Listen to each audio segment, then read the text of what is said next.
Hello guys, this is your friend Naruto Multiverse 2.0 and we are back with a new fanfic. Which is what if Naruto becomes dark after Sakura and Sasuke betrayed, part 1.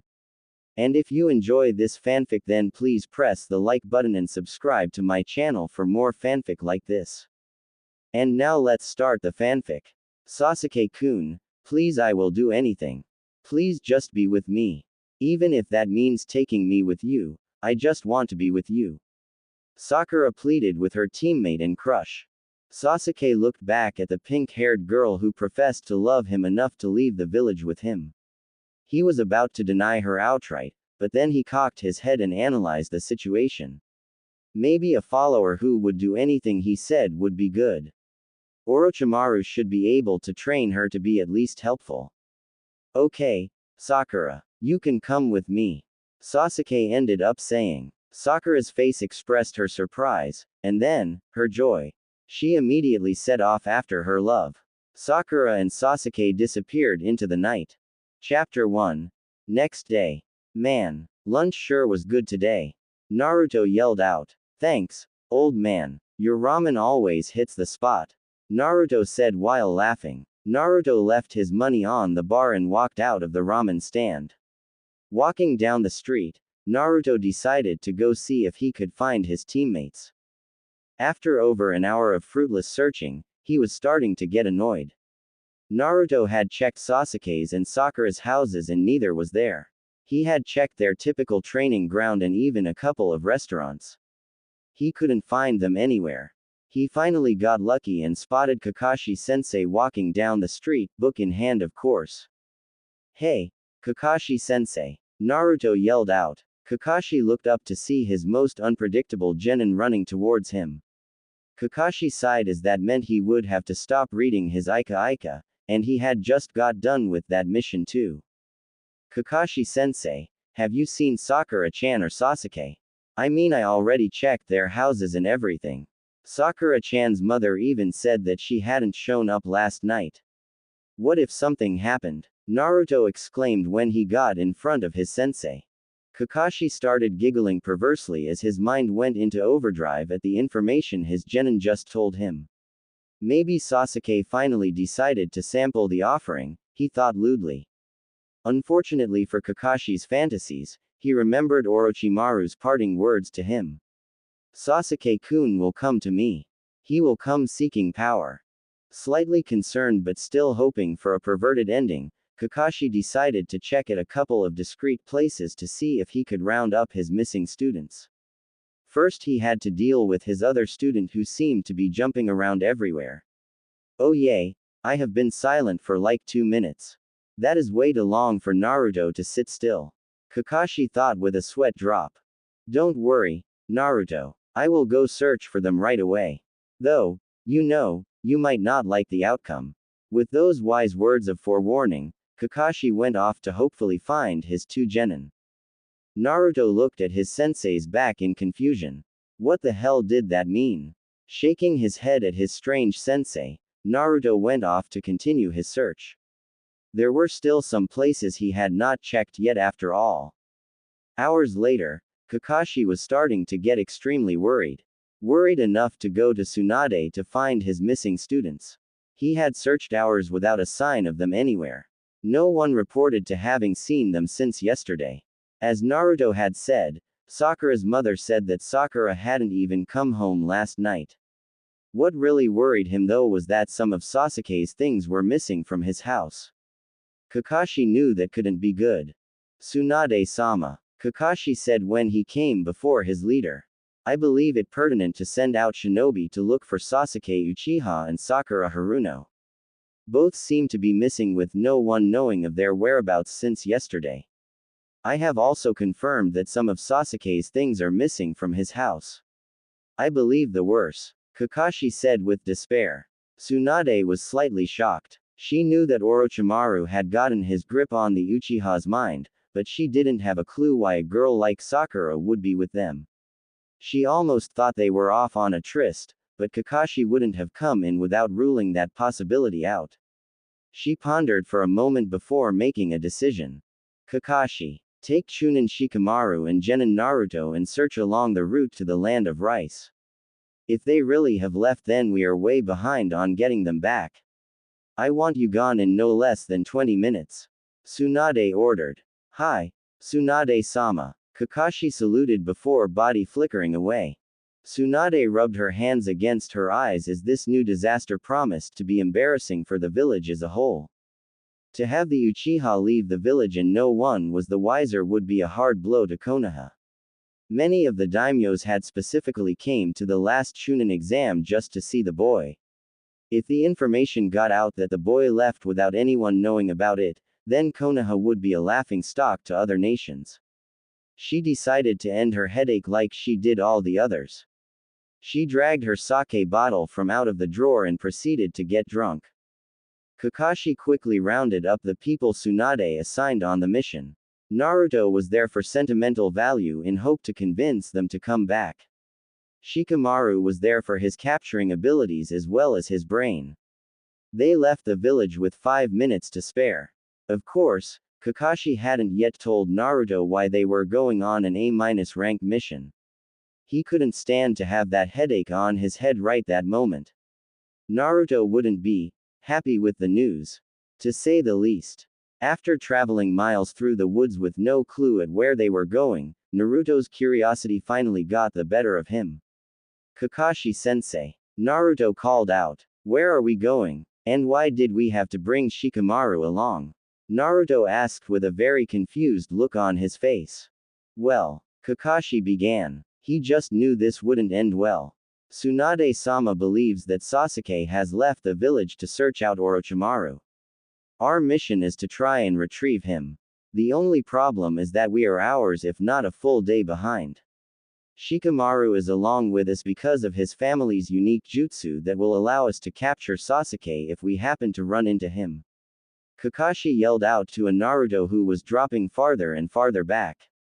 Naruto eventually came to a complete stop as he tried to process the information his sensei had just dropped on him.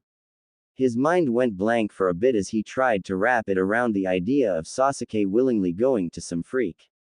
Ha ha, Kakashi-sensei. You must be joking, right? Naruto pleaded when he caught back up to the duo.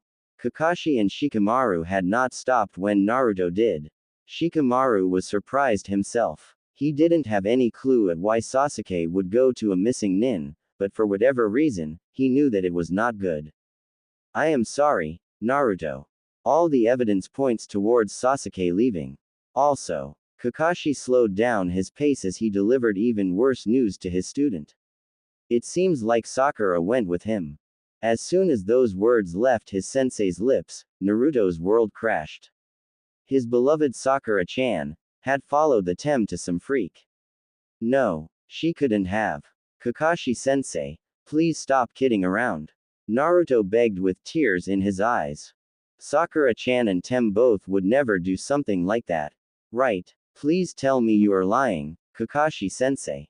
Naruto yelled. Tears were flowing down his cheeks as he acknowledged within him that the girl he loved had betrayed the village. Had betrayed him, just to follow the Tem. To follow Sasuke. Naruto let the tears flow freely as he finally recognized the fact that he would never go out with Sakura.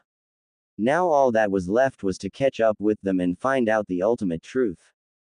Naruto suddenly sent a surplus of chakra to his legs as he sped up greatly. He was going to find the both of them, and Naruto really didn't know what he would do when he caught up with them. As he agonized over these thoughts, more and more red chakra was flowing around his legs. Naruto's speed went faster and faster.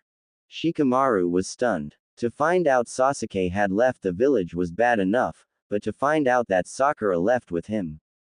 And they both went over to a missing nin from Konoha. If he heard that story on the street, he would laugh it off as a good joke. This situation was utterly ridiculous. Shikamaru couldn't wrap his head around the fact that Sakura was that enamored of Sasuke. The dude was a brooding bastard who hardly ever said a word. How any girl could betray everything they ever stood for that was beyond his understanding. Naruto, slow down. We are setting a fast pace anyway. You don't need to burn extra chakra to go even faster and leave us both behind. Kakashi yelled out. By now, Naruto was already a good 100 yards ahead, and he seemed to just be pulling farther away. Kakashi sighed in frustration as Naruto paid absolutely no attention to his words. He pumped extra chakra into his legs as well and just hoped that Shikamaru could keep up. The three sped off into the forest hoping to find the duo before they passed the border. After an hour of extreme running, they got their answer. They were too late. When they finally reached the Valley of the End, the sight that greeted them was of Sakura and Sasuke, along with 4 others, standing on the statue of Madara Uchiha. The world which crashed earlier for Naruto was shattered. He had initially hoped that everything was a big misunderstanding, but now he could see the truth. Sasuke had left, and Sakura had followed. His Sakura-chan who he had always adored. His Sakura-chan who he had always admired. His Sakura-chan who he had professed his love to. All of that was betrayed. All of his love and admiration and care was betrayed. For him, Sasuke Uchiha. Sasuke. Naruto roared out. And it was a magnificent roar. Backed by the Kyuubi's chakra, what would normally be a loud yell was turned into the roar of a beast. An angry beast that wanted only one thing, revenge. Sasuke and Sakura looked back the way they had come in surprise.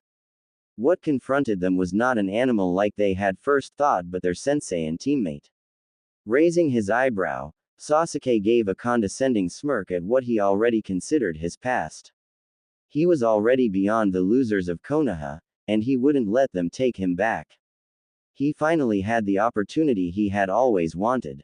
He could finally achieve the power to kill his brother. Shouldn't you losers be back in Konoha chasing a kitten or something? Sasuke asked condescendingly. Sakura, at his side, really just wanted to leave as she wasn't 100% comfortable with leaving the village yet. That feeling had only been reinforced when she met the escort for their trip. They had thrown a lot of scorn at her for being useless. Sakura's eyes narrowed though at the thought of her Sasuke-kun. She would get strong. She would surpass everybody except Sasuke. She would be useful to her love. Sasuke, Sakura, get your freaking asses back here now. Naruto yelled out with rage. Shikamaru was slightly surprised. He had never seen Naruto this mad. He was kinda expecting Naruto to start either frothing at the mouth or just rush in an attack. Naruto must be really shaken up to be this mad. I wonder though, what is with that red chakra that keeps gathering around him? The Dobi thinks to order me around. As if. Sasuke yelled. I can finally get what I have always wanted. With Orochimaru's aid, I will finally get the power to destroy my brother. I will finally actually move forward instead of that stupid crawl I was moving at in Konoha. Sasuke ranted. I mean look, I started out so much stronger than you, but you kept getting stronger and stronger while I gained nothing. Not anymore. I will finally gain the strength that has always been my right. And no one will stand in my way, Naruto. No one. Kakashi's eyes widened at the rant of his student. He winced in pain at the message, but he was honestly surprised at just how bad the boy had gotten. Konoha should have actually done something for the boy instead of the Sandames, it will take care of itself, plan. Hindsight showed that that was the worst possible plan the village could have taken. Leaving Sasuke to himself after the massacre only ended up pushing him away from Konoha. Sasuke. Kakashi called out. He had to try even if he thought it would be hopeless. I am sure the Hokage can forgive you and Sakura if you come back now. If you continue attempting to leave though, I cannot guarantee what will happen. Kakashi warned. He really hoped that the two would give up without a fight, but he seriously doubted it would happen. The 4 with them also gave him pause. Orochimaru would only have sent his best.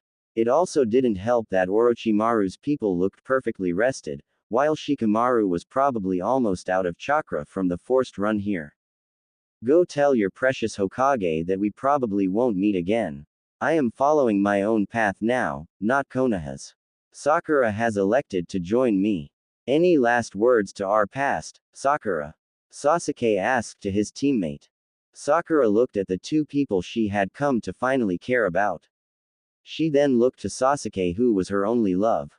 She had told him she would do anything. She was going to follow that promise to the end. Kakashi. Naruto baka. Sakura yelled out. This actually feels pretty good. I never knew talking down to people that had authoritative privileges over you at one point in life was so much fun. I am going to become powerful as well. Next time we meet, if we do, Sasuke won't be the only powerful person. I will be a shinobi that will put fear into the hearts of others through my mere presence. Later. Losers. Sasuke had to laugh at the looks on everyone's faces. He knew that he made the right call in bringing Sakura along. She was totally devoted to him, and she was totally devoted to strength. She could become a real asset later when he hunted his brother. She also had an unique way with words. All six suddenly left the statue they had been standing on and disappeared into Rice Country. Shikamaru saw Naruto fall to his knees as the boy started sobbing. Then Kakashi came behind him and put his hand on Naruto's shoulder. Shikamaru could make out what appeared to be tears flowing from his eyes as well. A team was torn beyond all recognition. The last words between people who had become almost family were words of hate and scorn. Kakashi, who had problems in his past, and Naruto, who had problems throughout his life, were both left reeling as their bonds with Sakura and Sasuke were broken so easily by the duo. All the teamwork principles Kakashi had taught, abandoned. All the camaraderie between them, broken. Naruto and Kakashi's world, shattered. They left the Valley of the End broken. What would come from this breaking would alter everything. Shikamaru could only look on at his friend's pain because ultimately, they had arrived too late. Sasuke and Sakura were already gone from Konoha territory, and they had already torn Konoha from their hearts. A week had passed since Sasuke and Sakura had left. A week of laying in bed and thinking of all the things they had done together. Reflecting on where it had all gone wrong. Naruto was glad of the food baskets that were left at his door by Shikamaru and Shoji, or he honestly might not have eaten at all. Naruto was trying to literally rethink his whole life because, obviously, he had done something wrong. The one thing that Naruto had absolutely concluded was that he was too weak. He had to get stronger. Naruto didn't really understand what he was going to do, but the second thing he concluded was that he was going to beat the shit out of Sasuke and Sakura. Whether he would attempt to bring them back to Konoha was very questionable. The thought of just killing them actually crossed his mind. If anyone knew that Naruto thought of killing someone, they would immediately laugh. They would say that Naruto doesn't even know what killing meant. They would be dead wrong. The shattering of his world and the breaking of everything he thought he knew had really changed Naruto. The personal betrayal of Sakura to follow Sasuke, Naruto's teeth started grinding at just the thought of it. Really put the betrayal of the village by both of them into perspective. The girl he loved, spat on him. It was as easy as that. She had not only spat on him, but she had spat on her parents, friends, and every soul that depended her inside of Konoha. Sasuke had done the same. Ninja were supposed to protect their village and the citizens of said village. Ninja were supposed to protect their fellow ninja. Ninja were supposed to protect the lives of the innocent. Sakura and Sasuke ignored all of that to go to a freak who had been caught killing and experimenting on the people he was supposed to protect. After this realization on the third day in his room, the duo's betrayal hurt all the more for Naruto. Naruto was trying to put the pieces back together on his life. After they had arrived back in Konoha a week ago, they had gone to report their findings to the Hokage. She expressed her sympathy to both remaining members of Team 7 and gave them a couple of weeks off. She had ordered Shikamaru to tell the other genin the news. Shikamaru had told him of how the others acted when he came to deliver a food basket on one of the days. The rookie 7 were devastated. Ino supposedly hadn't been left her room in days, much like Naruto himself. The others were despondent. They couldn't believe that people they considered their friends had left to join the same person who had just invaded Konoha. It was despicable. The duo totally ignored all the people crying and hurting from dead mothers, dead fathers, dead siblings, and a dead Hokage. Naruto had already heard that Kiba had thrown himself into training. The dog boy was already determined to make sure Sasuke fell by his hands. Naruto had also heard from Shikamaru that the shinobi of Konoha were pissed. The boy that many had put their hopes in to erase the stain of having an entire clan wiped out by one person by killing that one person, had gone rogue. It left many people with bad tastes in their mouths. It only got worse when they found out that he had betrayed Konoha for Orochimaru. Naruto found it somewhat funny that people were now calling the Uchiha, as a whole, a cursed clan. They said that nothing good came out of the clan and were glad it was gone from Konoha. Naruto figured that it was mostly bitterness talking, but it was still ironic to hear. On the 8th day back in Konoha, Naruto finally left his apartment. The first place he went to was Ichiraku's ramen. He definitely needed his comfort food at a time like this. Walking the streets to the ramen stand, Naruto got the feeling that something was different within the populace of Konoha. He just couldn't put his finger on it though. He banished it from his mind when he arrived at the ramen stand. Going in and sitting quietly wasn't his usual style, but he couldn't work up the enthusiasm to put on a big smile for the owner. Naruto quietly told Ayame to keep the bowls coming. He was in the mood for a binge. After his 7th bowl of ramen, a small smile appeared on his face. After his 10th, the smile grew larger. After his 13th and last bowl, the smile was at its usual wattage as Naruto had shoved all thoughts of Sasuke and Sakura from his mind to enjoy the greatness of ramen. Naruto pondered thoughtfully that ramen could easily be used in torture. Deny people ramen, and they would flock to tell all they knew. What Naruto himself didn't realize was just how much damage the betrayal of the duo had left on his mind. He was thinking of using ramen in torture for God's sake. The thought of killing the duo was also very prevalent in his thoughts. Naruto passed all this up as just a common occurrence, but, was it really? Leaving the ramen stand, Naruto ran into the one man he had wanted to find. Leaning against a pole that helped support the stand was Jiraiya, one of the members of the Sannin. Said to equal, if not surpass, Orochimaru. Naruto knew that if he ever wanted to take on Sasuke or Sakura, he would need the teachings of someone powerful. Jiraiya was that guy. Arrow Sennin, Naruto said softly when he stopped in front of the man. Please take me on as your apprentice. Teach me, please. Naruto asked with all the courtesy he could muster. Jiraiya looked at the young boy who had been a loudmouth just a couple weeks ago.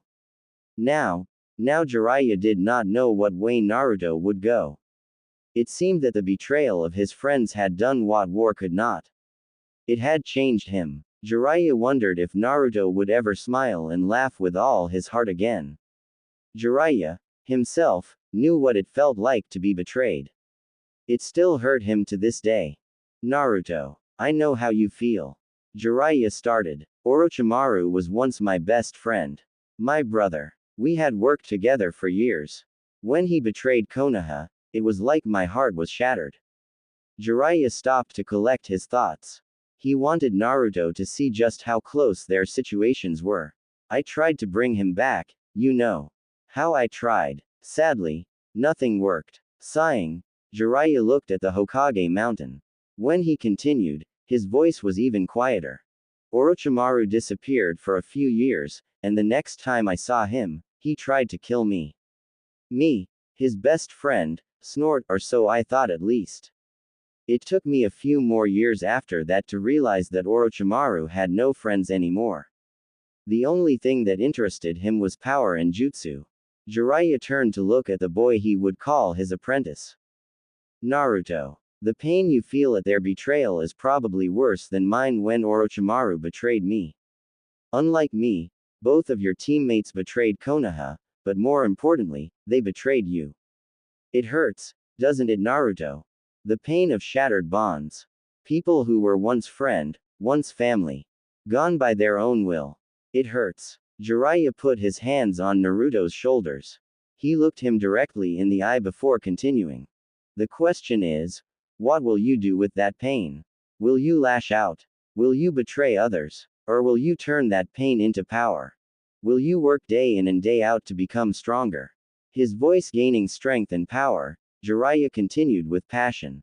Yes. You will not give in to that pain. You will not give in to that hurt. You will overcome it, and you will get stronger. And stronger and stronger. Nothing limits you, Naruto Uzumaki. Become the best. Take this pain as a lesson.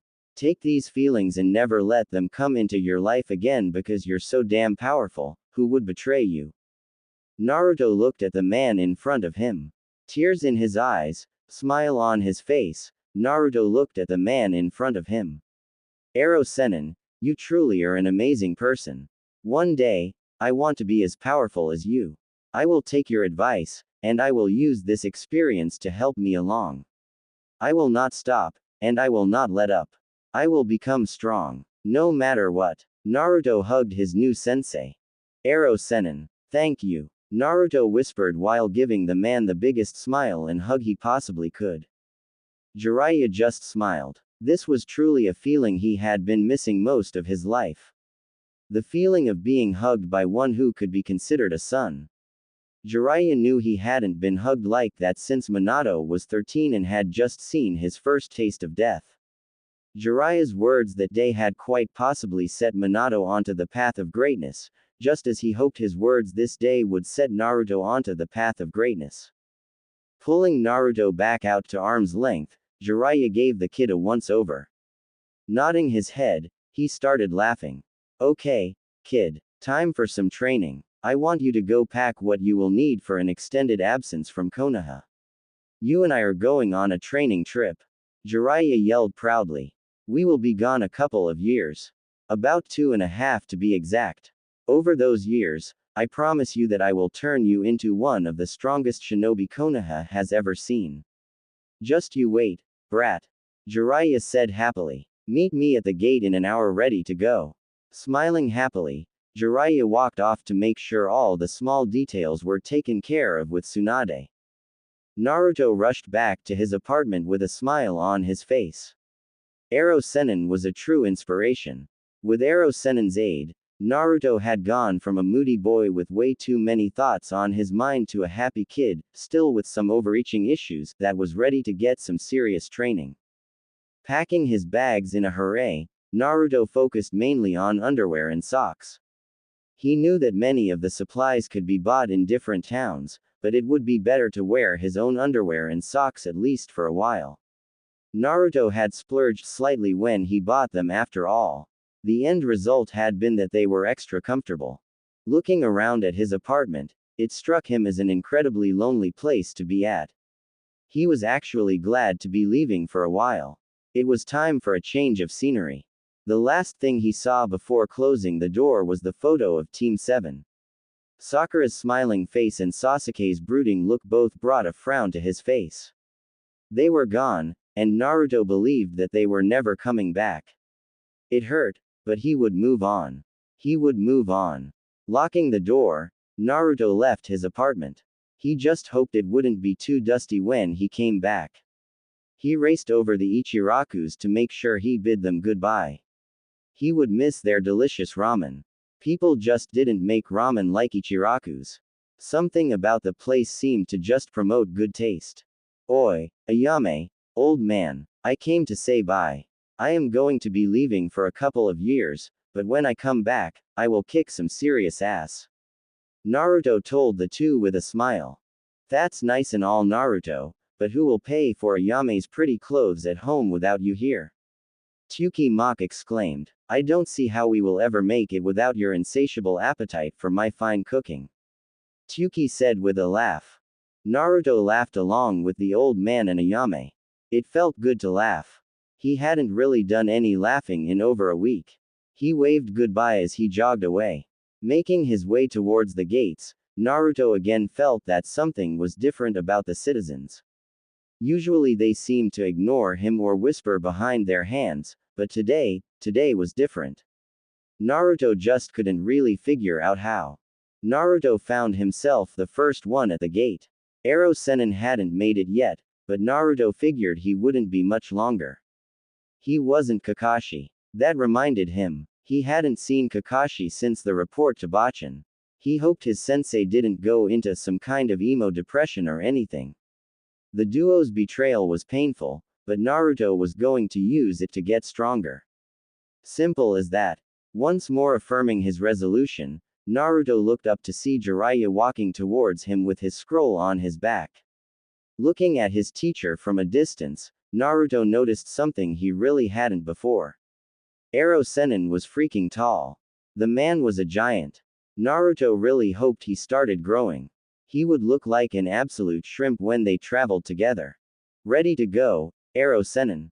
I want to start my training as soon as possible. I will become strong. I will protect the people of Konoha. Naruto said with passion. Jiraiya had to admit that he liked this new Naruto slightly better, though the old one wasn't bad either. Naruto now seemed to think a little more before blurting out anything and everything that entered his mind. He also seemed to be a bit, or maybe a lot, more serious. Jiraiya looked around at the citizens who had overheard Naruto and were smiling at the boy. He didn't think Naruto noticed, but the boy was going to be in for a surprise when they got back. The citizens were finally starting to acknowledge him. Let's go, brat. I will even start your training as we walk. I bet you're going to be more powerful in no time. Jiraiya's voice drifts back to the citizens' ears as the two leave Konoha. It wasn't for another couple of minutes until their backs, one giant-sized and one shrimp-sized, disappeared from view. With Kakashi. Kakashi was in his house curled up in bed. He hadn't left since he got back. Cradling his knees in his hands, he was just rocking backwards and forwards. If anyone was around, they would hear the words, "I am a bad sensei. I am a bad sensei," repeated over and over and over. Kakashi was having some slight problems. It would take him the full 2 weeks Tsunade had given him off to break out of his funk. Once he finally broke out, he realized that being emo wouldn't really help the situation at all. Kakashi eventually decided, with the help of a nice, cheap psychiatrist, that becoming even stronger would be the best thing that he could do for himself at the time. Kakashi went into training with a vengeance. He was going to get his students back if it killed him. Back with Naruto and Jiraiya. Naruto grinned happily as they were walking down the road. Ero Sennin truly knew how to put him in a good mood. Naruto was determined. The time spent on this training trip would truly define him. He was going to create, adapt, and flat-out copy, with his own little flair, of course, any jutsu as he thought would truly help him. He was going to become so fast and good that he would leave Sasuke in the dust. Nothing would be able to stop him. He was Naruto Uzumaki, damn it. Future Hokage. And when he got his hands on Sasuke and Sakura, they better start praying because, in him, they would find no mercy. Miles outside of Konoha, two men were walking. Well, it would be better to say one man and one small child. Naruto Uzumaki had just started the first training exercise his sensei had given him. The exercise was one of the basic of basics with a slight twist. All Naruto had to do was keep 35 leaves stuck to his body while walking and then running. Easy, or so Naruto first thought. Naruto was having a little trouble with the exercise. One thing was that every time he pushed chakra to his legs to keep up with Ero Sennin when they started running, it immediately made every single leaf fall off of him. The other problem Naruto was having was that he was having trouble keeping all the leaves on his when he was just walking normally. It was quite vexing. Ero Sennin, Naruto called out. I actually understand how this will make me better because my chakra control could use a tad bit of training, but isn't there some way I can speed this up? Naruto logically asked. Jiraiya almost did a double take when he heard the boy not whining for new jutsus. Yes, it will be a little difficult getting used to how Naruto is acting now. Well, Naruto, I am sure there is a way. How about you think of one? Jiraiya magnanimously offered. He couldn't keep the grin off his face at the angry look Naruto threw him. Thanks a lot, Ero Sennin. Always so helpful. Naruto griped. Naruto went back to attempting the exercise while they continued onto the town they planned to stay for the night. It took them another 5.5 hours to reach it because of their slow pace. Consequently, it was dusk when they reached the cozy little town. Surprisingly, Naruto had made good progress on the chakra exercise. He could at least hold all the leaves on him while walking. Many still fell off though when he started applying chakra to different parts of his body in large quantities. Getting into their room for the night, Jiraiya decided to run over the training schedule he planned for Naruto to learn over the years with him. Pulling out his notebook, previously used for his porn ideas, Jiraiya went over all his notes before sitting down. He gestured for Naruto to sit across from him on the opposite bed. Naruto, I think now is a good time for us to go over what you will be learning in your time with me. At Naruto's serious nod, Jiraiya continued. I am planning to shore up all your basic skills first thing. That means I am going to get your taijutsu up to stuff as well as make sure you can dispel genjutsu. I am going to pound into your head strategy and tactics. No more rushing straight into things. You will have a plan at all times, and you will have a backup plan at all times. Jiraiya told the boy in front of him. I am also going to teach you how to customize your Rasengan to fit your needs. You might not have noticed, but people can dodge your Rasengan because of its small size. With your chakra reserves, I believe that size can be doubled, hell maybe even tripled or more. Last, I am going to try to teach you how to control the fox. When you get back to Konoha, you will easily make Chunin or higher. Jiraiya's got a huge grin on his face. So, what do you think of my awesome plan? He asked excitedly. Naruto thought of all his sensei had just told him. It sounded tempting to take the route arrow Sennin had laid out for him, but Naruto couldn't shake the feeling that it wouldn't be enough. He would need more power and knowledge than that to beat Sasuke. Hell, even Sakura would be getting a lot stronger.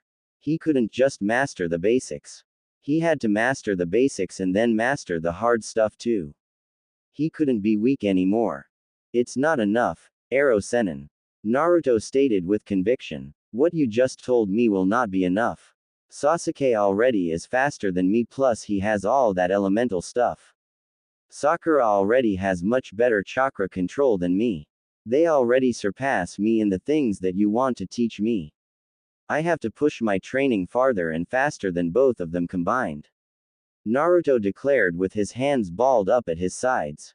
Jiraiya was quite surprised that the training plan he had worked on for a week was so quickly shot down. He was also surprised at the look in Naruto's eyes. It was a look of strength.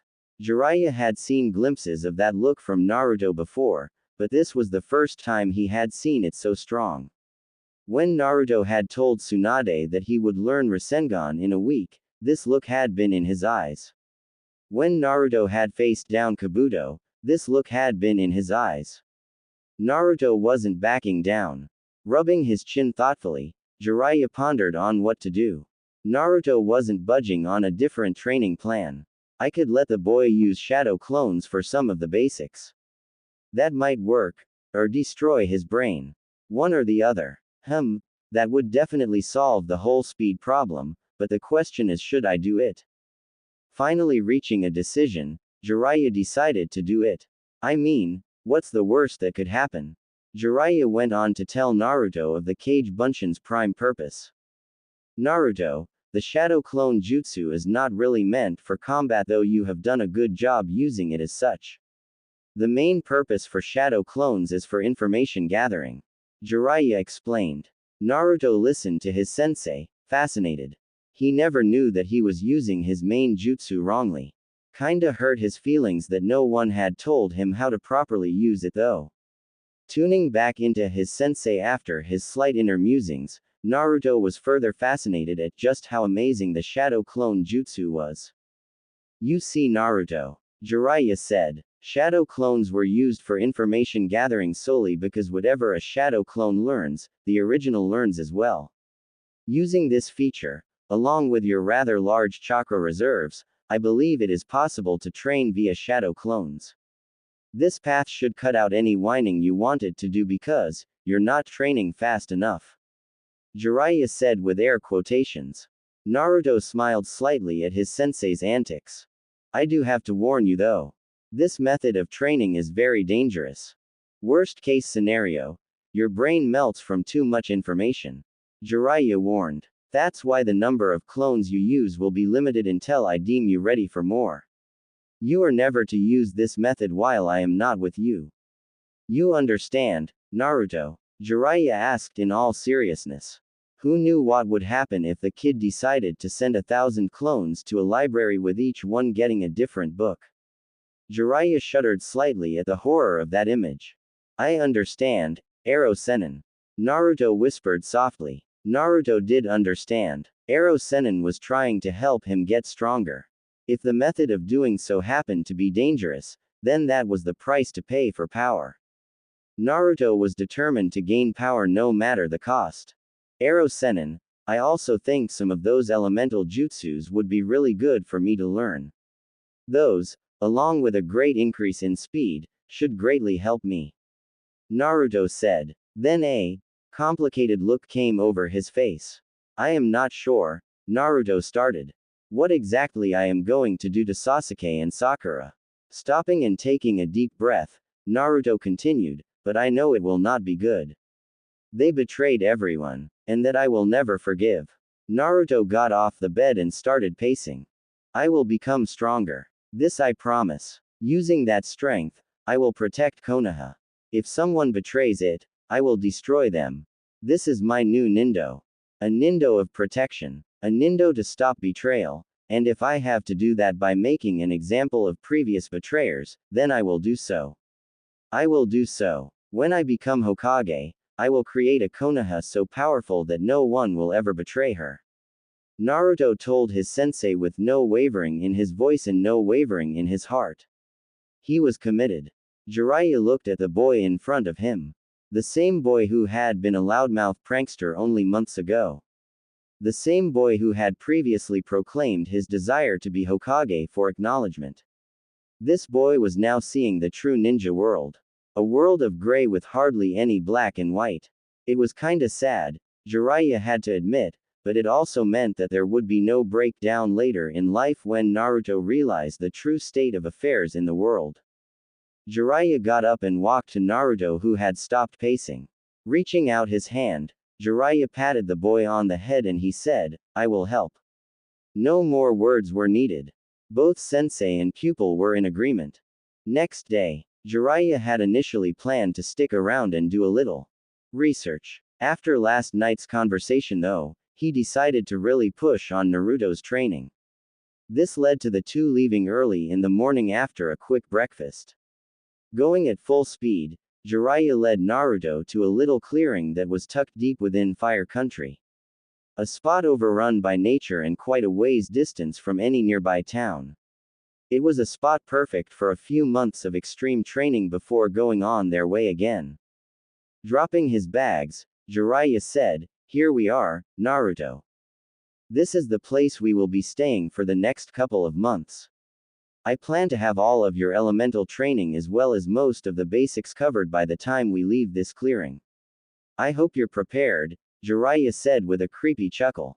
Because you're about to get 24/7 personal attention from a Sennin. Naruto got a slightly bad feeling at the chuckle. Ero Sennin didn't sound sane. I am sure it will be fine. I mean, what is the worst thing that could happen? Naruto's training began, and he couldn't be happier. From sunup to sundown, every hour except lunch was filled with training. They finished around 6:30 every day and had dinner afterwards. The creek was used to gather water as well as for bathing. Dinner and lunch were often animals that were caught either through traps or hunting. Jiraiya made sure that the first few days were spent specifically on survival. That meant Naruto had to set up their camp, catch their food, cook their food, create bedding, and ward off predators. Easy stuff for ninja, right? Of course, Jiraiya had to add the whole, keep Senbon attached through chakra, everywhere, part. Naruto got the hang of it though. He was also glad that Ero Sennin was showing him the finer points of cooking with only field ingredients. How this leaf did that and that leaf tasted like this were only a few parts of the intricacy of field cooking. After the whole crash course on everything survival lasting 3 days, Jiraiya had Naruto summon 10 clones on the 4th morning. 2 clones were assigned each topic Jiraiya wanted to go over. One set of clones went over tactics in battle. Another set went over strategy in war times and peace. Another went over economics, while yet another went over chakra control. The last set of clones was assigned to learning basic knowledge on anything Jiraiya thought of at the time. Of course Jiraiya had his own clones teach Naruto's clones while Jiraiya personally pounded physical training into Naruto. Sit-ups, push-ups, squats, running, pull-ups, taijutsu, muscles, and speed were all done by the originals. All day long the sounds of physical exertion could be heard from the clearing. The only time they stopped was during infrequent water breaks. Jiraiya was determined to get Naruto to a basis of low chunin within a month. Knowledge, power, speed, and ability were all wanted within a month. Jiraiya and Naruto were both intent on this goal. Jiraiya was very insistent on a better taijutsu for Naruto. He explained his reasoning on the 6th night. Naruto, your shadow clones are very versatile. If you learn how to henge them at the right times, you would automatically be very dangerous. If you set up a trap with hanged clones before the enemy even arrived, I don't see how you couldn't take down most people. That is why I am teaching you how to better incorporate your shadow clones into your taijutsu. Jiraiya got an excited grin on his face before continuing. I mean, think of it. You could henge into weapons or pieces of the landscape that could fool even the most observant ninja. Of course you would have to be on the lookout for sensor-type ninja, but those are decently rare. Hell, with your reserves and intuition, I wouldn't put animals outside your reach. Learning how to henge into multitude of animals would surely take enemy ninja by surprise. Jiraiya told an excited-looking Naruto while chewing on a bird. I never thought of any of that, Ero Sennin. Most of that sounds really cool thought. Naruto told the man with an animated grin. Jiraiya was glad to see Naruto so excited. The times the boy truly got happy nowadays weren't very often. I am your sensei after all. I do have to think of what to train you. Jiraiya replied with a smile. What I just listed were mainly trap purposes. You also have to consider creating shadow clones to block attacks. Creating clones to help you dodge an attack, especially in the air. Creating clones behind the enemies. I have personally seen you create hundreds of clones scattered throughout an area, and some were 50 feet or more from you. By the time you leave me in a couple of years, I will have you creating one clone 50 feet away from you. I am sure that any of these applications will be very helpful in combat. Jiraiya then pointed to Naruto who was seated across the fire from him. Jutsu are nice. The more you have, usually the more versatile you are. But there are some jutsu that the deeper you dig, the more you find. Kage Bunshin is one such jutsu. Now, Jiraiya shouted while getting up. Let's get to sleep, he said with a smile. Naruto's sweat dropped at the scene. What was the point of yelling like that to just go to sleep? The month passed quickly for Naruto. All day every day was spent training. He would make breakfast in the morning, eat, summon a clone to hunt for lunch and supper, summon 10 other clones to go off with Jiraiya's clones, train with Jiraiya. This included anything from getting the crap beat out of him to just working on muscle strength, eat lunch, train more, eat dinner, sleep. It was fun.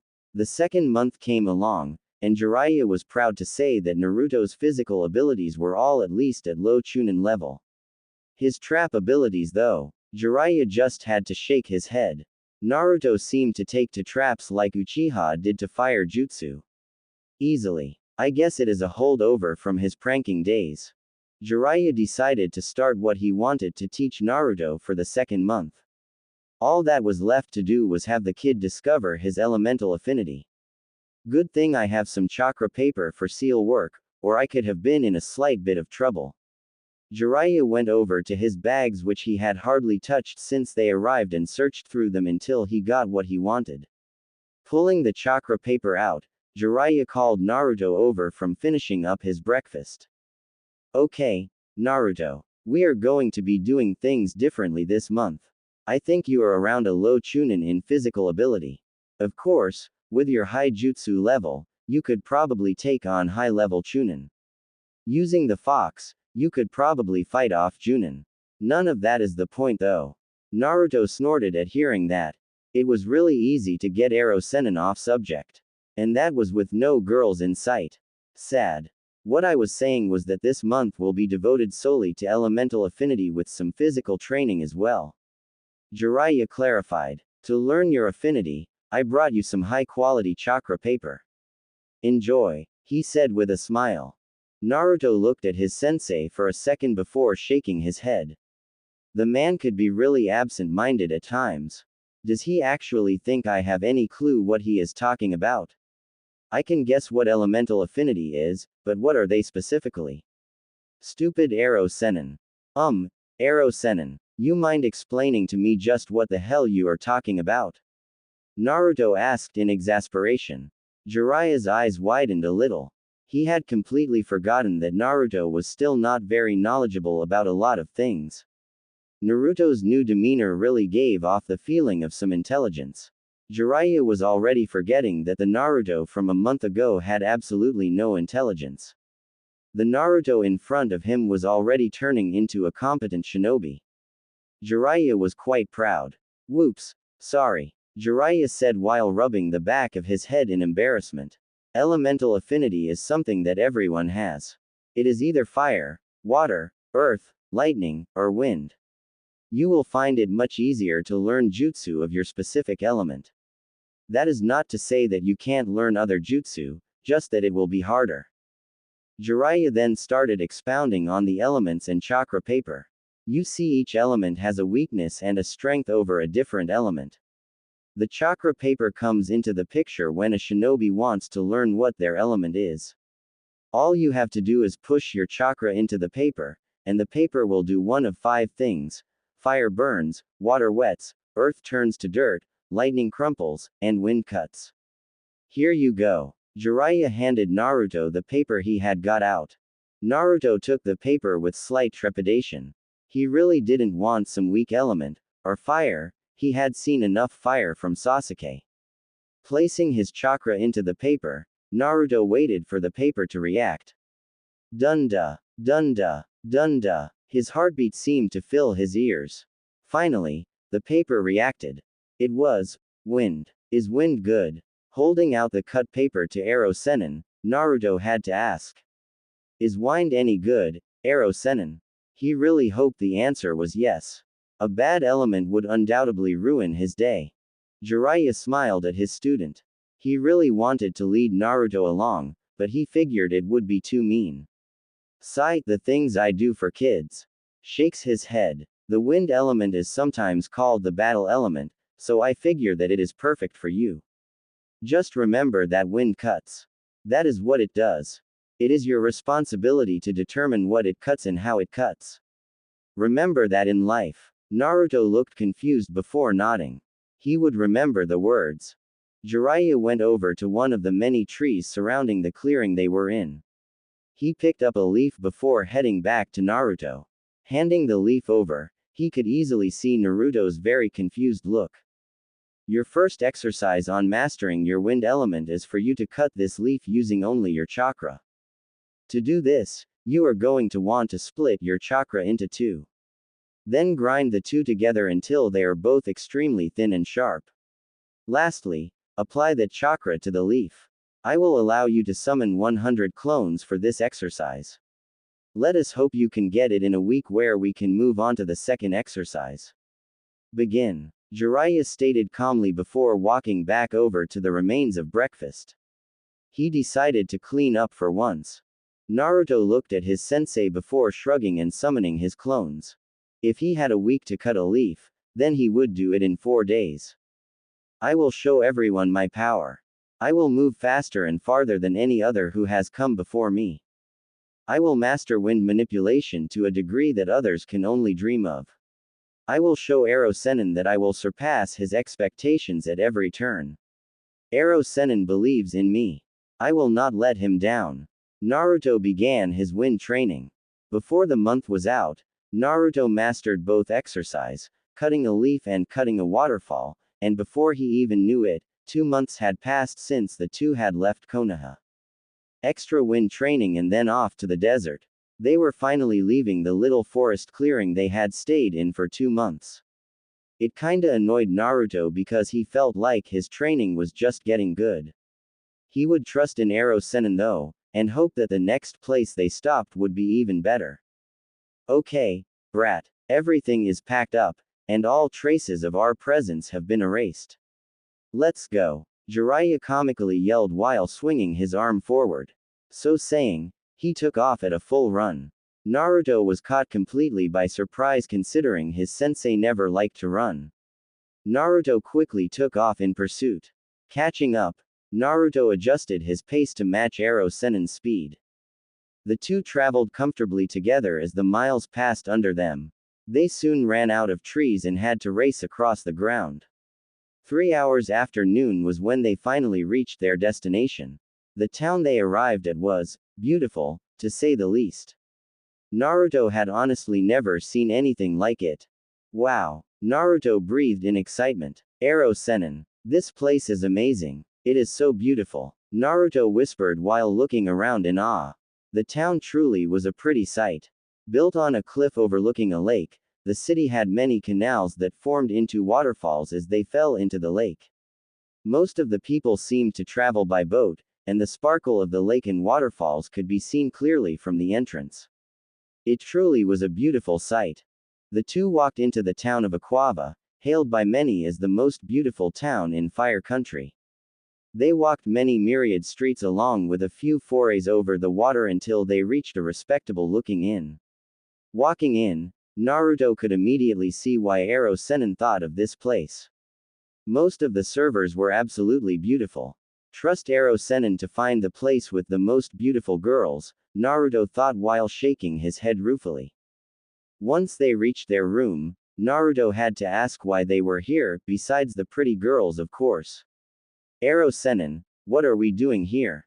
Naruto asked curiously. I don't exactly see this as the place to do a lot of training. Jiraiya smirked. He just knew that his next training plan would totally blow the kid's mind. Jiraiya had devised this plan once he learned how quickly Naruto mastered his wind affinity. There happened to be a total of 14 waterfalls falling down into the lake below. Jiraiya's plan was to have Naruto, without any clones, cut all 14 at the same time. The sheer quantity of chakra necessary for such a feat would kill almost any person who tried. For people like Naruto and Jiraiya, however, it was possible. The only thing Jiraiya could foresee making this exercise not work would be the huge distance between all the waterfalls, and the fact that Naruto could only be in close proximity to one.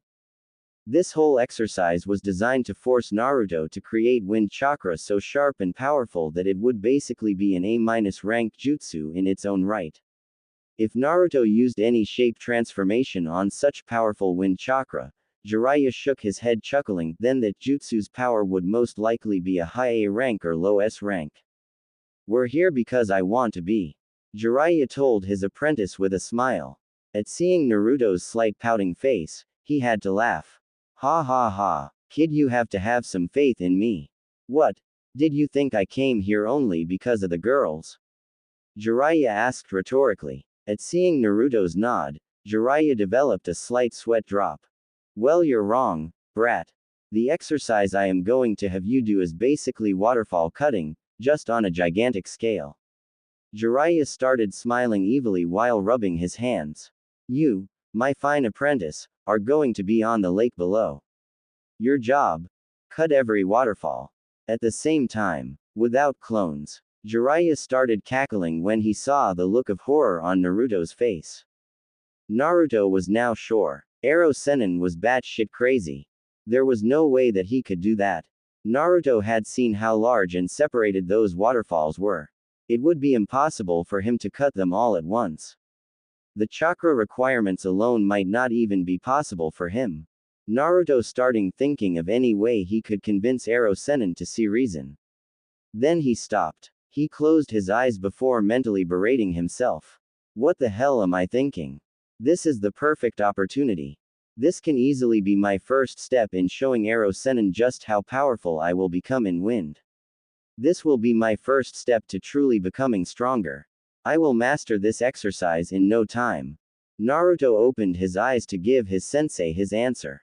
Jiraiya was moderately surprised, though he really shouldn't have been, at the resolve he saw in Naruto's eyes. Naruto was ready to start trying to cut all those waterfalls. I guess I should give it to the kid. I mean, hell, I wasn't really expecting him to be on board with this. I mean, he would have good reason to not do it. I was drunk when I thought of this training. Jiraiya thought with an inner embarrassed chuckle. I am ready, Ero Sennin. Time to take my wind affinity to the next level. Naruto shouted out. There is still some daylight left, so let's get our butts down there and start training. Naruto then ran out of the hotel heading towards the edge of the city. Jiraiya sighed. He had forgotten just how time-consuming it was to have an apprentice. Jiraiya slowly followed after his student with his head hanging. He had so been looking forward to making nice with all the ladies too. Naruto arrived at the edge of the city with Ero Sennin nowhere in sight. Looking down at his task, Naruto gulped. That's one damn big waterfall, and I have to cut all 14 at the same time. Naruto whistled, no time like the present I guess. So thinking, Naruto jumped down to the water below. Cushioning his impact with chakra, he immediately sent more chakra to his feet to stay atop the water. I guess I should summon one clone per waterfall and try to work my way down from there. Naruto mused out loud. Putting action to his words, Naruto summoned 13 clones, while he did the last one by himself. Once all the clones were in position, Naruto signaled the start of the exercise. It took only a few minutes for each clone to get warmed up and split their waterfall, but none of them could figure out how to extend their reach to include the others. Naruto sighed at seeing the result. He was just glad he had already learned how to split waterfalls, or he really would have had a hernia when Ero Sennin had told him about this training exercise. Naruto quickly dismissed the clones when he could tell that they weren't getting anywhere on solving the problem. Taking in their experience, Naruto sat down to meditate on a way to split all waterfalls at the same time. Diminishing the number of clones until only the original remained didn't seem to be the way to go. That would only leave for Naruto himself to keep increasing the chakra and quality of his wind cutting until all waterfalls were cut. Naruto bit his tongue, perturbed. To take that path would require a long time. Shaking his head ruefully. Well, that's why it is called a training trip, I guess. Naruto began again. This time he was by himself in front of the waterfall that was the closest to another. Summoning his chakra to his hands, Naruto began splitting it apart and then grinding it together. Satisfied that his chakra was suitably turned into wind chakra, he placed his hands before the waterfall. Naruto pushed the gathered chakra in his hands towards the waterfall. It cut through it. Keeping the chakra flowing, Naruto tried to extend the reach by gathering more chakra and turning that into wind chakra as well. Pushing past his limits, Naruto could see that his idea worked, sorta. He could see that the other waterfall was cut, but barely any of it was being cut. Jiraiya looked down on his student from the top of the cliff. He had to hand it to the boy. Naruto was seriously trying to cut 14 waterfalls at once. Naruto was also finding out the difficulty of extending chakra away from the body at great distances. It didn't help that this whole exercise was just a nature manipulation with no hand signs or any other aid to help make the chakra extend farther. Everything was totally dependent on Naruto's skill with wind chakra. Jiraiya just hoped the kid could do it. Hell, Jiraiya knew that he sure couldn't do this exercise. Jiraiya watched until the sun went down.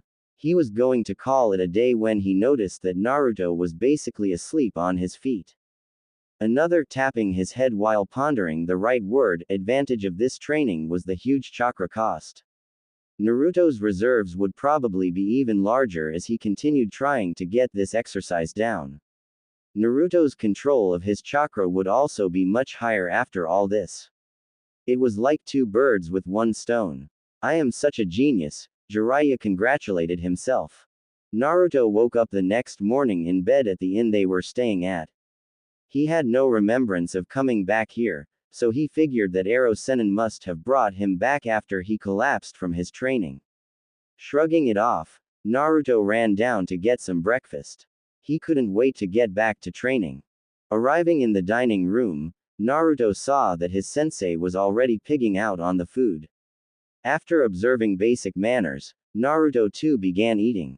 Finishing as quickly as possible, Naruto was about to run out the door before Ero Sennin called him back. Brat, make sure to leave 10 clones here. We can't have you slacking off in other areas while you practice your wind affinity, can we? Jiraiya asked with much enthusiasm. Naruto's eyes widened for a second until he started smiling as well. Yes, he was going to gain much skill in wind chakra, but he was also going to be getting stronger in other areas at the same time. He really loved shadow clones. 2 months 1 week later. Ha ha ha. Naruto panted. He had to smile. He had finally done it. After a full day of trying, he had finally done it. Cutting 14 waterfalls at the same time by himself. Complete. Breathing in and out deeply to catch his breath, Naruto looked to his side to see Ero Sennin walking up to him. He was clapping. Well done, brat, Jiraiya called out. You finally did it. I have to admit to being slightly impressed. Jiraiya praised. Naruto smiled up at his sensei. Ero Sennin didn't give out praise lightly. The man was a wonder to be around, but praise was always well deserved with him. That's why it was always a joy to be Ero Sennin's student. Thanks, Ero Sennin. Now we can move on to my next training, right? Naruto asked curiously. He had to admit to being glad that he could cut something like 14 waterfalls at the same time, but he wasn't exactly sure how that would help him when it came time for a real fight. Ah, but first, Jiraiya yelled in excitement. You have to realize what this training was for.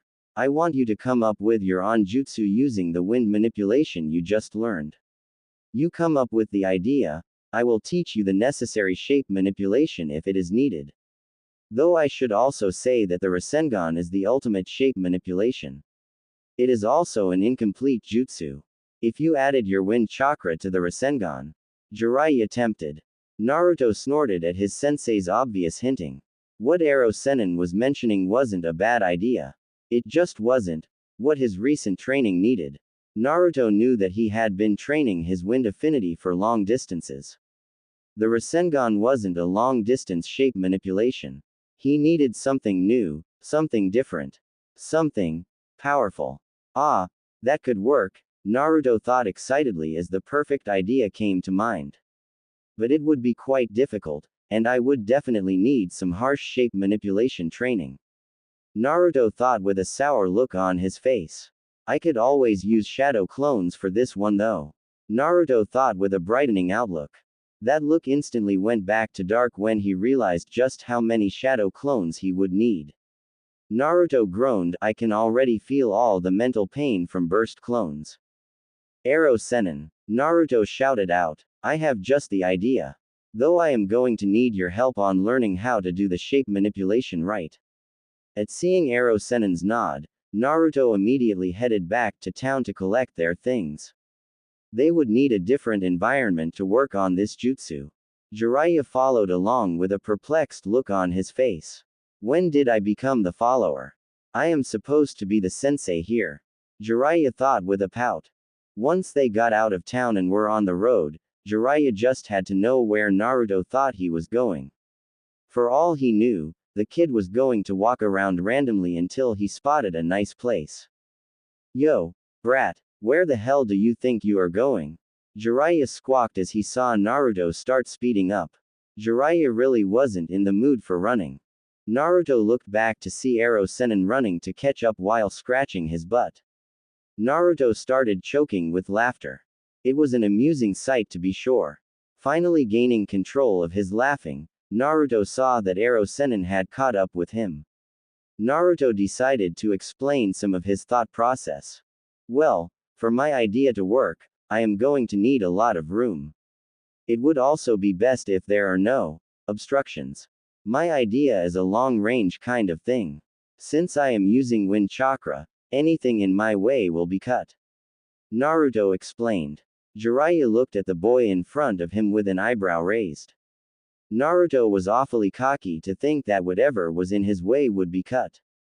Then again, if what Naruto had told him about his final solution to cutting all those waterfalls was true, then Jiraiya could possibly see Naruto cutting most anything from his path.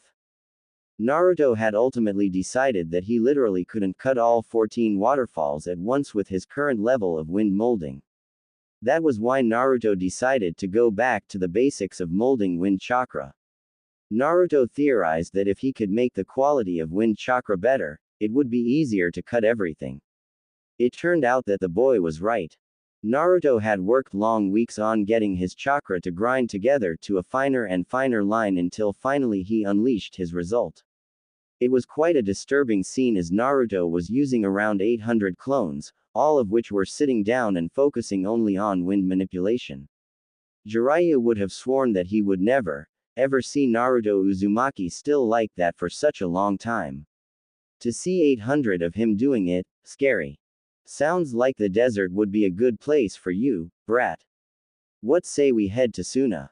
If my recent informants are right, then you will be getting quite the surprise when he arrived there. Jiraiya said with a secretive grin.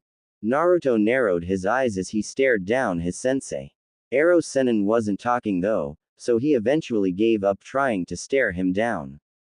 It always annoyed him when Ero Sennin decided to get all, hush hush. Sighing, Naruto continued walking. The desert of Suna sounded just as good as any other place. At least there, he would be able to visit Gaara. Master and pupil sauntered off to the desert. 6 days later, Naruto had to concede. His idea to go to the desert, bad idea. It was freaking hot in the desert.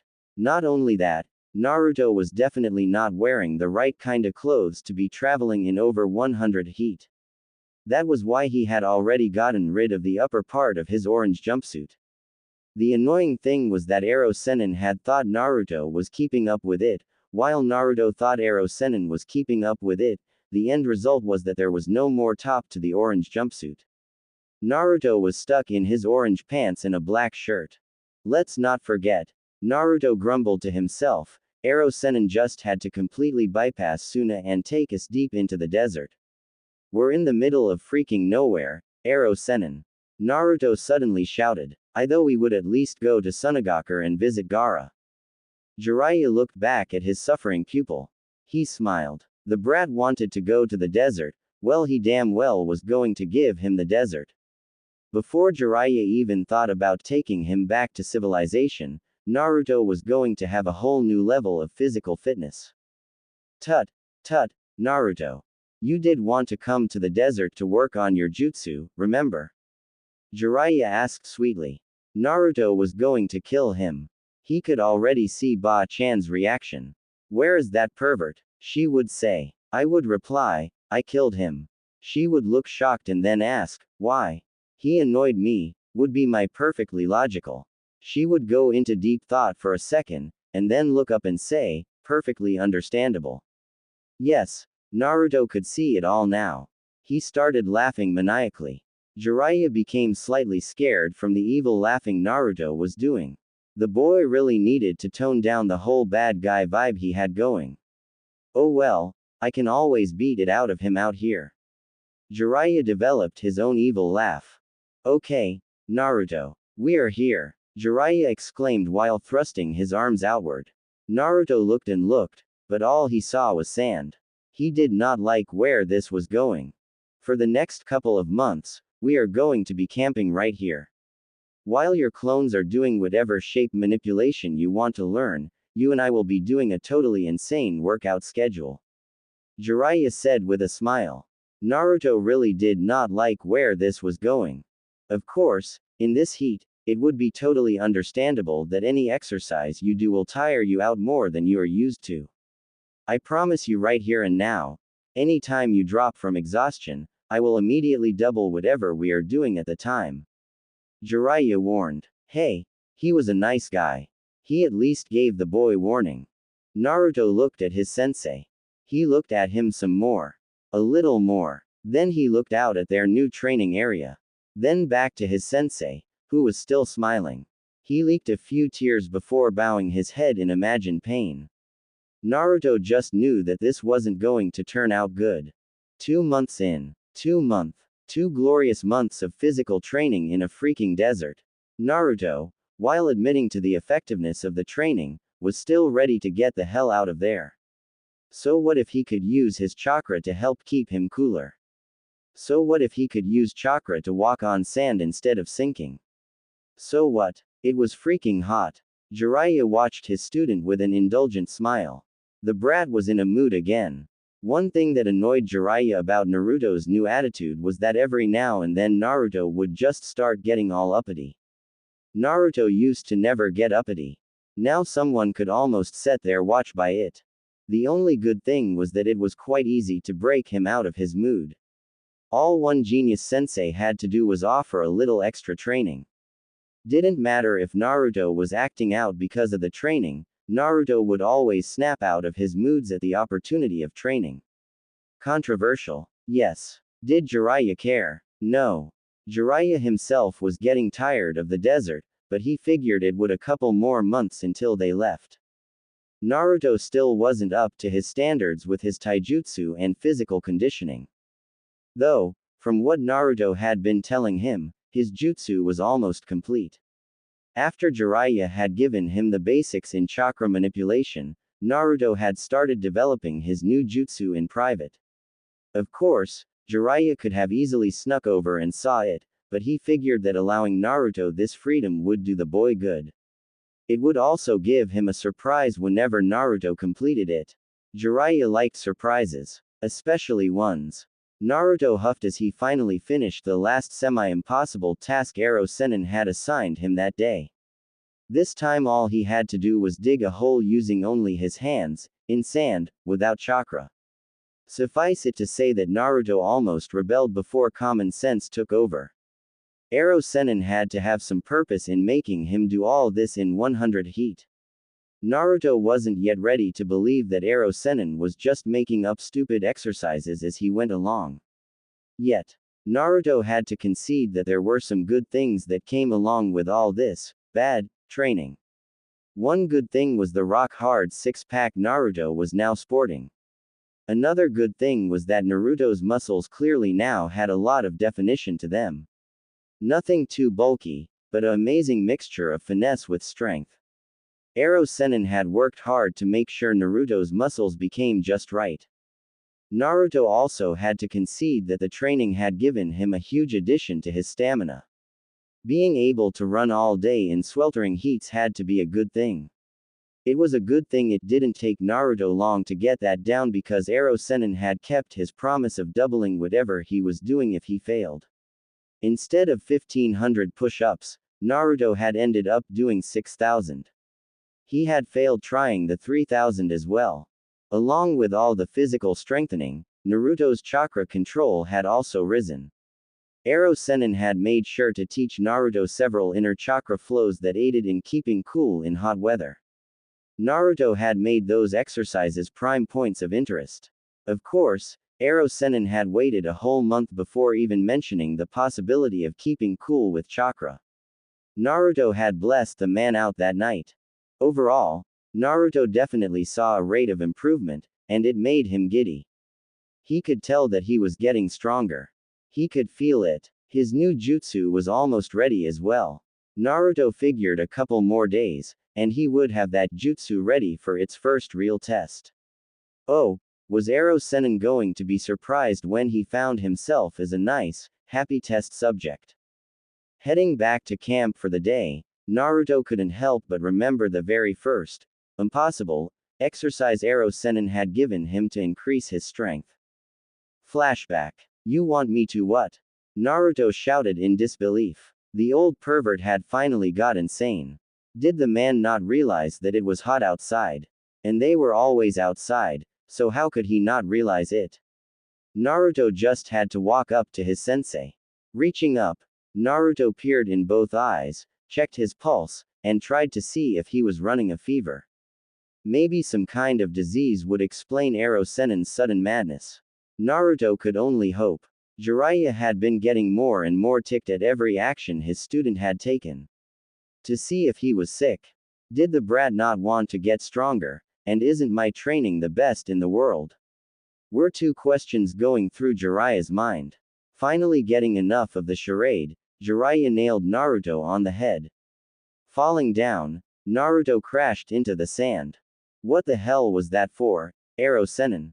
Naruto indignantly yelled. First the pervert goes insane, and now he is hitting me. What next? Naruto thought in exasperation. The thing that caused the whole episode was quite simple in explanation. The hard part came in actually carrying it out.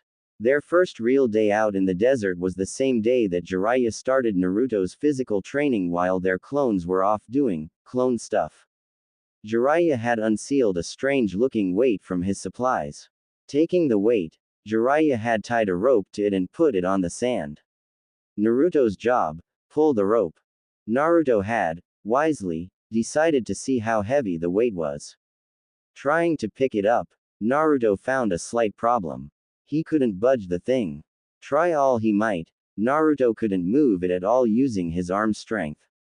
After finally giving up after his 16th attempt, Naruto had looked over to see Ero Sennin laughing at his efforts. That wasn't very nice of him.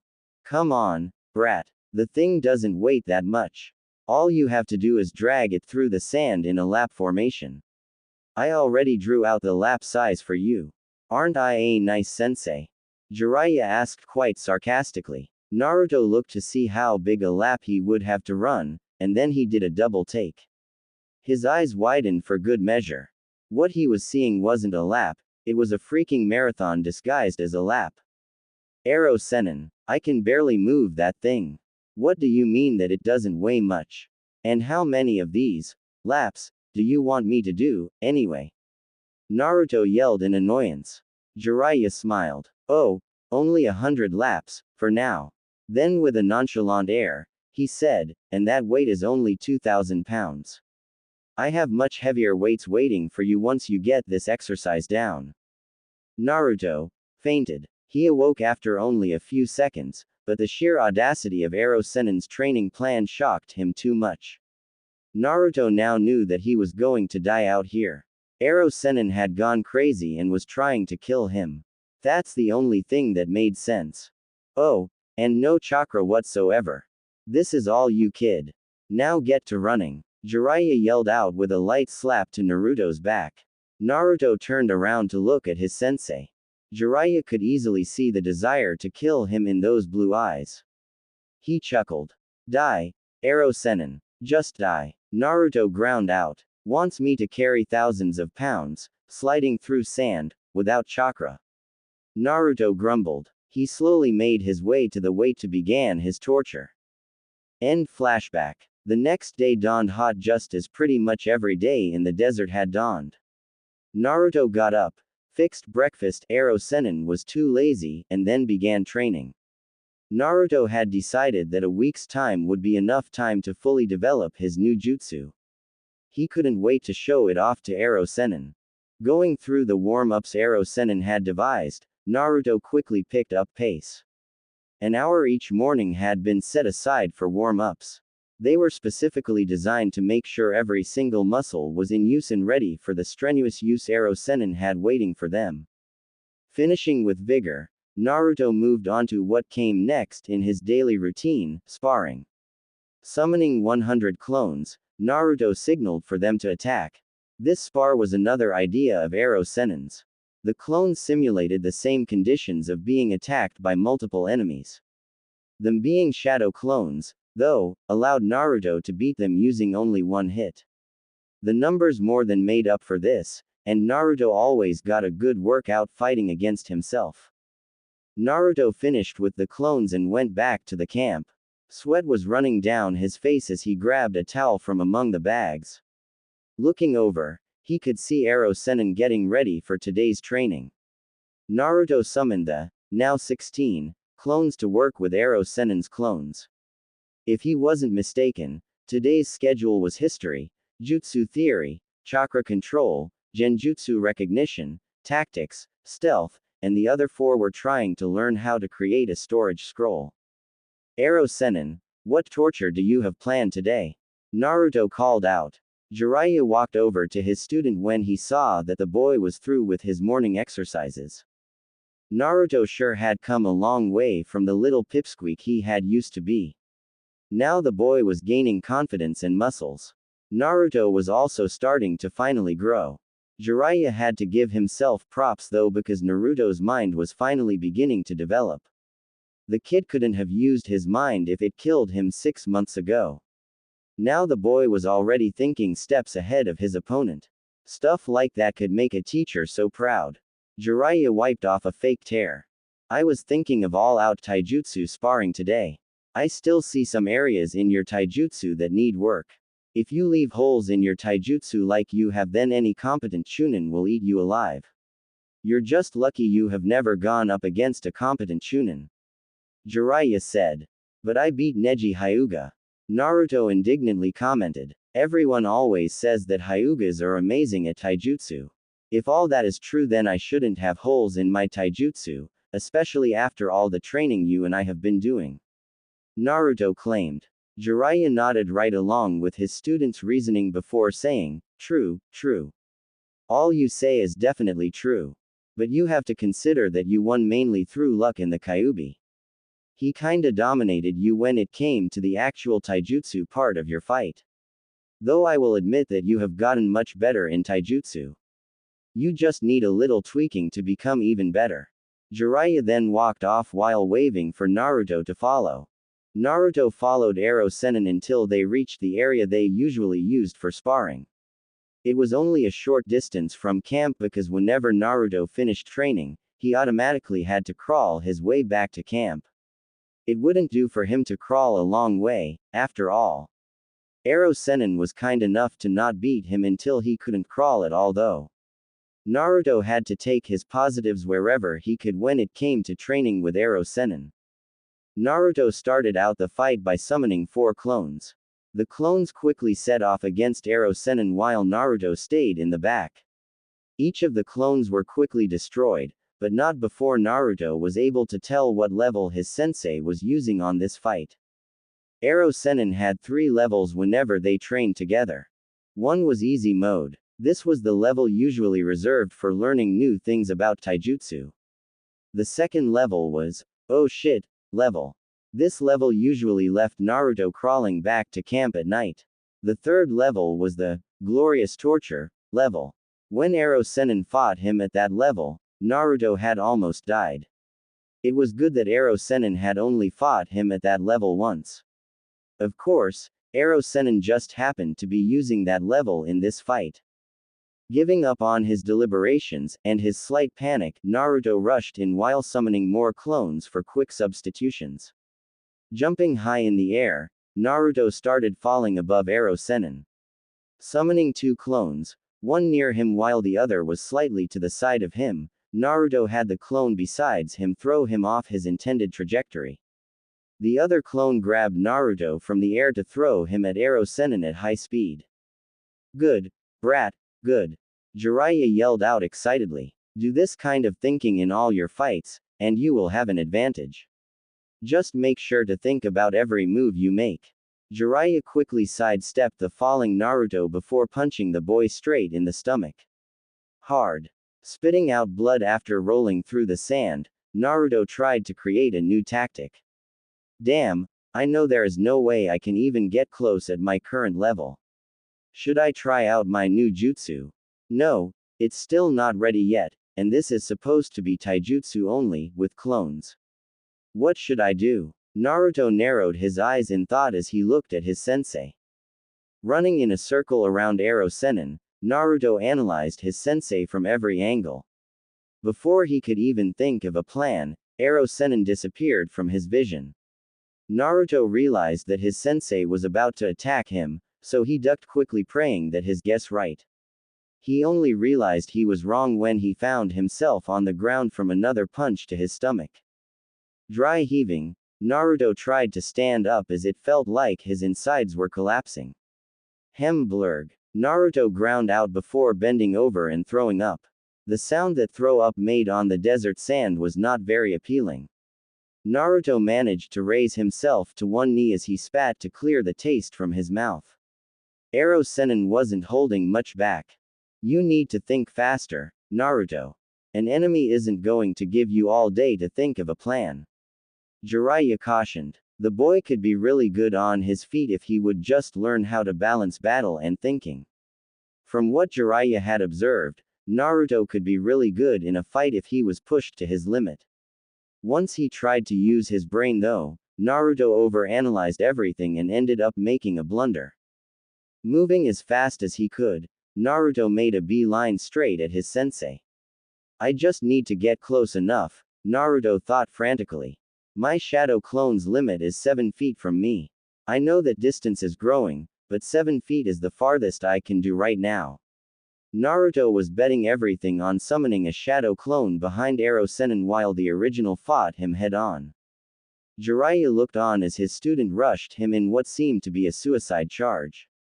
Jiraiya knew that the boy had a plan, but he wasn't sure just what Naruto had planned.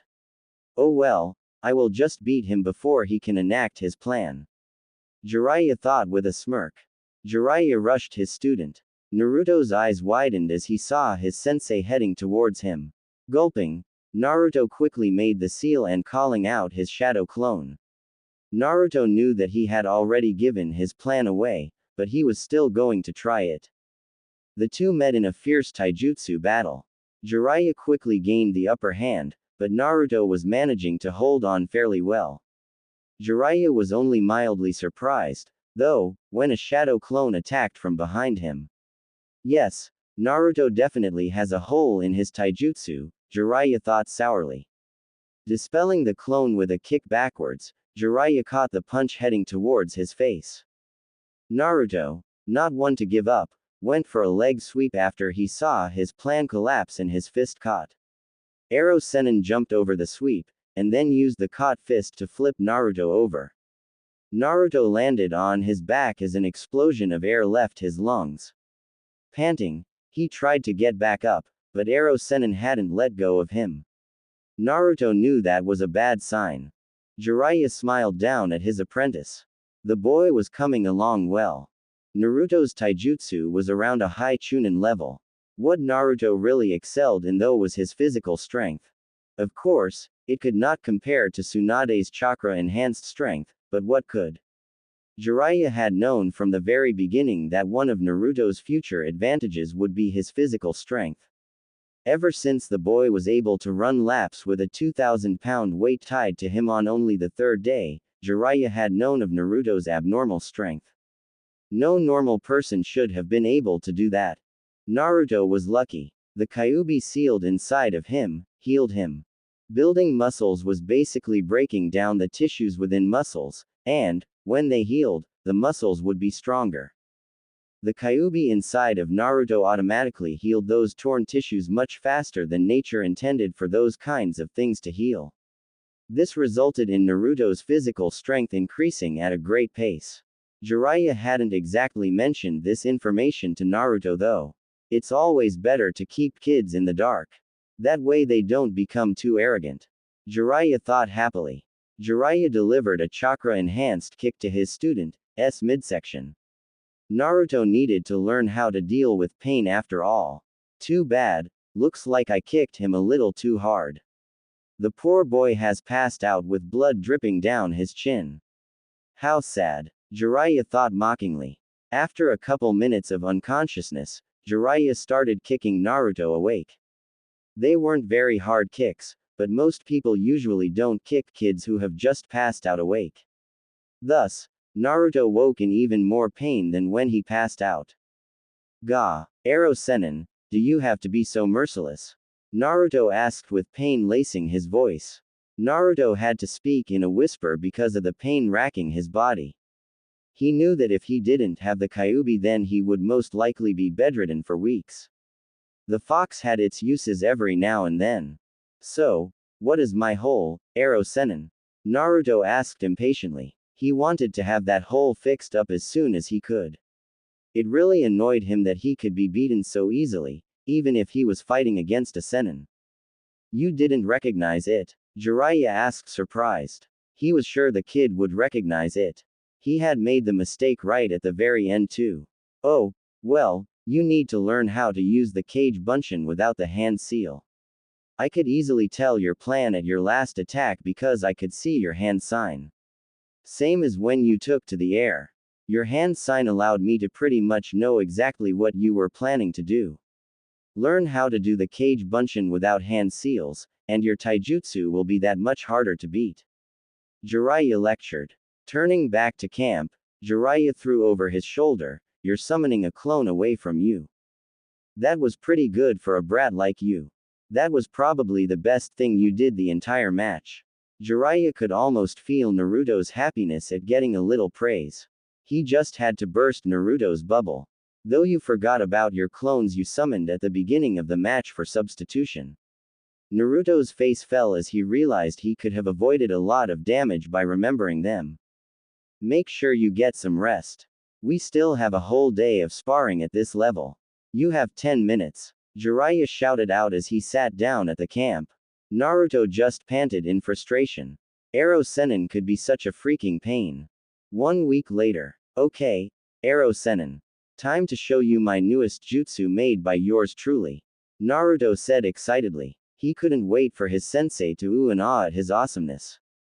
Naruto and Jiraiya walked deeply into the desert for Naruto's demonstration. Naruto didn't want to mess up their training ground because he really had no clue how much longer they would be staying in the desert. This spot looks perfect, Arrow Senin. You ready to see a never-before-seen jutsu? Naruto was really excited. He hadn't been this excited since he first learned the Shadow Clone Jutsu. I mean, this is a jutsu that I created. Yeah, brat, Jiraiya lazily said. He didn't show it, but Jiraiya was very interested in seeing what his student had come up with. With that high-quality wind chakra and the sheer reach and power of it, Naruto should at least have an A- rank jutsu. The only thing that would prevent it from being A rank would be if Naruto tried to do something stupid that had no fighting purpose. Thinking about it, Jiraiya could see Naruto doing just that. Please, oh God, let the boy have not screwed up. Jiraiya prayed fervently. Here we go, Naruto shouted before raising his hands. Jiraiya was surprised, and very pleased, at Naruto's creation. The jutsu was very efficient. One of the best things about it in his opinion was that it did not require hand seals. That would obviously be a plus in any engagement. The cutting ability of the jutsu was also very amazing. Yes, the jutsu could be very, very good. Jiraiya was proud. Good, Naruto. I admit to being amazed, no odd at your jutsu creation ability. I won't call this jutsu complete just yet though. Jiraiya warned. At seeing Naruto's confused face, Jiraiya hurried to explain. You will need to increase the numbers as well as the speed before it is complete. You have mainly focused on the cutting ability and the shape manipulation, and it is very good in those regards. Now you need to work on speed and quantity. Once you get those down, I would probably consider this jutsu a high A, low S rank jutsu. Congratulations, Naruto, Jiraiya said with a proud smile. Yada. What are we waiting on, Arrow Senin? Let's get working, Naruto cried out. Jiraiya smiled as Naruto ran back to their designated training ground. Naruto was different ever since the duo left. He was much maturer, much harsher. The boy didn't laugh or good off much anymore, so Jiraiya was glad to see the little kid in him peek out if only just a bit. Naruto was only around 14 after all. Don't forget your physical training, Naruto. Jiraiya yelled out as he ran to catch up with his blonde student. Both started laughing as they made it a race back to the training ground. At least at this point, both master and apprentice were enjoying life and their pursuit of power. Naruto was so happy. Tears were literally rolling down his face. Ero Sennin had finally told him that they were leaving the desert. It was one of the best days in his life. Though time spent in the desert heat eventually came to be common, Naruto was still ready to seek out cooler climes. Thus, he was glad they would only be under a desert sun for a few more days. Ero Sennin had mentioned something about stopping at Sunagakure before making their way back into the land of fire and beyond. 3 months since he had first shown Ero Sennin his new jutsu. That made a total of about 5 months in the desert. 5 months. Yes, Naruto was very glad to be getting out of the desert. Ero Sennin, we can finally see Gaara, right? Naruto asked curiously. I can't wait to see how he has turned out. Looks thoughtful. I mean, at one point, he allowed his demon to rule him. Naruto said with confusion in his voice. But now, I think that Gaara will be his own person. I mean, Naruto said while laughing, after I defeated him, I believe that I really saw him rethinking his life. Jiraiya looked at his student.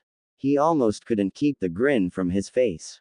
Oh, is Naruto in for a little surprise when we reach Suna? He. I can't wait to see the boy's face. We will see Naruto. You never know, Gaara might not have changed like you want him to. You should be prepared for him to still be a murdering maniac. Jiraiya said with a straight face. He was not going to ruin the surprise for Naruto. That would be mean. Jiraiya smiled. I guess, Ero Sennin, I guess. Naruto said sadly. Naruto didn't want to admit it, but he had to face reality. Gaara could still be the murderer he was during the Chunin exams. I hope not though. I hope that Gaara has changed, but if not, let's be off, brat. Jiraiya yelled out from the other side of their camp. He had started heading out while Naruto was lost in thought. Jiraiya saw Naruto look up suddenly before jogging towards him. They set out together, leaving behind their campsite of 5 months. Jiraiya knew that the sand would destroy all traces of their stay in a matter of hours. Ero Sennin, don't you have a spy network? Naruto asked curiously after walking in silence for 20 minutes. Jiraiya arched an eye at his student before answering. Yes, why do you ask? You have never seemed interested in my work before. Well, most of the times when I think of your work, is when you are doing research. Naruto said while making air quotes. Jiraiya let out a perverted chuckle at his student's gestures. I was just wondering how you were keeping up with your spies if you are always training me. Naruto asked. Nice observation there, brat. Jiraiya said with a smile. His godson was getting smarter every day. I actually have a simple solution though. I issued orders to all my spies to place their reports in a certain location. I then placed a delayed summoning tag in each place that is good for 15 summons. At a certain time, those tags go off summoning a toad. The toad gets the report, leaves behind the payment, and then I summon that toad later. This way, I keep up with everything going on, and I train you without any distractions. Good plan, right? Jiraiya asked with obvious pride. Naruto had to admit that it was a good plan. He was especially happy about the no distractions part. Naruto could just tell that he wouldn't have gotten any training if Ero Sennin had to always be off getting his reports. Yes, I believe it is. If only you could use that brain of yours to actually get a girl every now and then. Naruto lamented with a sigh. Yep, it's too bad that you're still a virgin. What? Jiraiya yelled. What the hell did you just say, brat? Naruto turned to look at his sensei with an innocent expression on his face. All I said was that you should use the brain in your head to get a girl instead of using your other head. Naruto said with an innocent look. The other thing you said, Naruto. Ero Sennin was still yelling. Damn, the man sure can yell loudly, Naruto thought while rubbing his ears. Oh, Naruto muttered with a light bulb going off in his head. The part about you being a virgin? He asked with a curiously. Jiraiya was about to kill his student. The damn boy was mocking him. Did Naruto really think that I, super pervert of the world, am still a virgin? I am a damn Sennin. I am a sage. The ladies flock to me. Boy, Jiraiya whispered dangerously. If you so much as think that again, I will make sure to train you so hard that you won't be able to move for a week. To think that I, Jiraiya, am a virgin. The very idea is preposterous. The ladies flock to me. The girls swoon around me. I am the sage of MT. Myoboku. Jiraiya-sama. Jiraiya shouted out loudly. I am a man who has tasted the pleasures of many women, and all have come back begging for more. I am no virgin. Naruto's sweat dropped. His teacher was weird. The rest of the trip to Suna was done in silence. Reaching the village, they were stopped at a big cliff by a couple of Suna shinobi. Naruto and Jiraiya showed their papers, and they were allowed into the Sunagaker. Walking through the streets of Suna was a new experience for Naruto. For one thing, he had never seen such uniform buildings. All the buildings were built exactly the same. All of them were designed for maximum efficiency as well as blending with the environment. It was kind of depressing. At least in Konoha, there was a huge difference in style throughout the village. The people in the streets were different too. Many of the smiles that the people of Konoha habitually had were not present here. The people seemed to be in a hurry everywhere, and most weren't paying attention to their surroundings except for their destination. I guess that people here are just more realistic. Naruto pondered. He made a note to ask Ero Sennin later. Looking around, Naruto was curious at where they were headed. Ero Sennin seemed to be going to the big, round building which Naruto assumed to be the cage's place. That confused Naruto because he had thought that Konoha and Suna weren't on that level of alliance yet. Suna had helped invade Konoha less than a year ago. Now Ero Sennin, arguably the strongest in Konoha, could waltz into the cage's office. Ero Sennin, what are we doing here? Naruto asked in confusion. He really didn't understand why they had even come into Suna. It seemed pointless. Of course he wanted to see Gaara, but Gaara could still be a crazy maniac. Patience, brat. Learn it, Ero Sennin said sharply. Taken aback, Naruto looked at his teacher in shock. That was rude. Walking through the cage's building, Naruto could see a couple ninja shadowing them. It didn't really worry him since, well, they were about to meet the cage. Any village would have precautions in place just in case. Especially when someone as powerful as Ero Sennin showed up. Cage-sama, Jiraiya-sama is here with his apprentice. A secretary called into the room they were standing before. Naruto was getting slightly nervous. He was about to meet one of the, supposedly, 5 strongest ninja on the continent. The secretary opened the door fully for them before going back to her desk.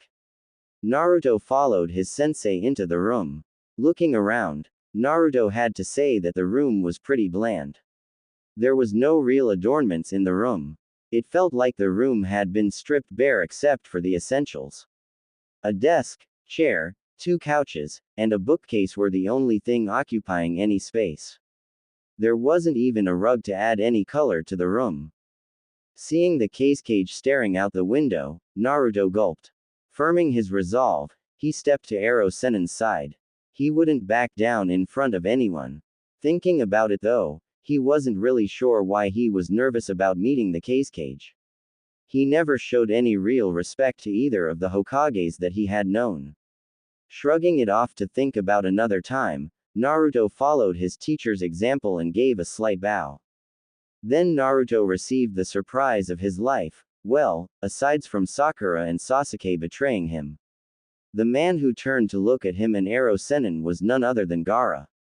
Naruto's eyes bugged out. He couldn't believe it. The same Gaara that had killed so many people from Suna. The same Gaara that was a bloodthirsty kid who allowed his Biju to control him. Naruto smiled. Gaara had changed. Hello, Naruto Uzumaki, Jiraiya of the Sennin. Gaara spoke in his monotone of a voice. Hello, Kage-sama, Ero Sennin said. Hello, Gaara, Naruto said. He couldn't keep the smile off his face if he tried. Here he was, Gaara, a person he really wanted to consider his friend. Kage, a Jinchuriki who rose up from being hated to reach the position of ultimate authority and respect. It was Naruto's dream lived out. He couldn't stop smiling. Gaara looked at the blonde boy in front of him. Naruto had grown. Muscles were now evident where before there were none.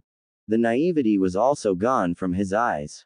Gaara idly wondered what had taken that look from him, but he could take a pretty good guess considering Konoha no longer had any Uchiha to its name.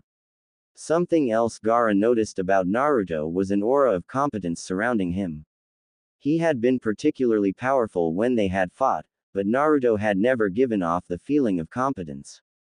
The feeling Gaara had experienced back then was more along the lines of sheer stubbornness. You have changed, Naruto Uzumaki. For the better, I believe. Gaara stated. Slightly surprised, Naruto looked at Gaara curiously. You have changed too, Gaara.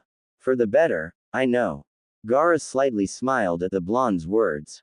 It felt good to know that all of your hard work was acknowledged by the person who understood you the most. While it is nice to see you both, may I ask why you are here?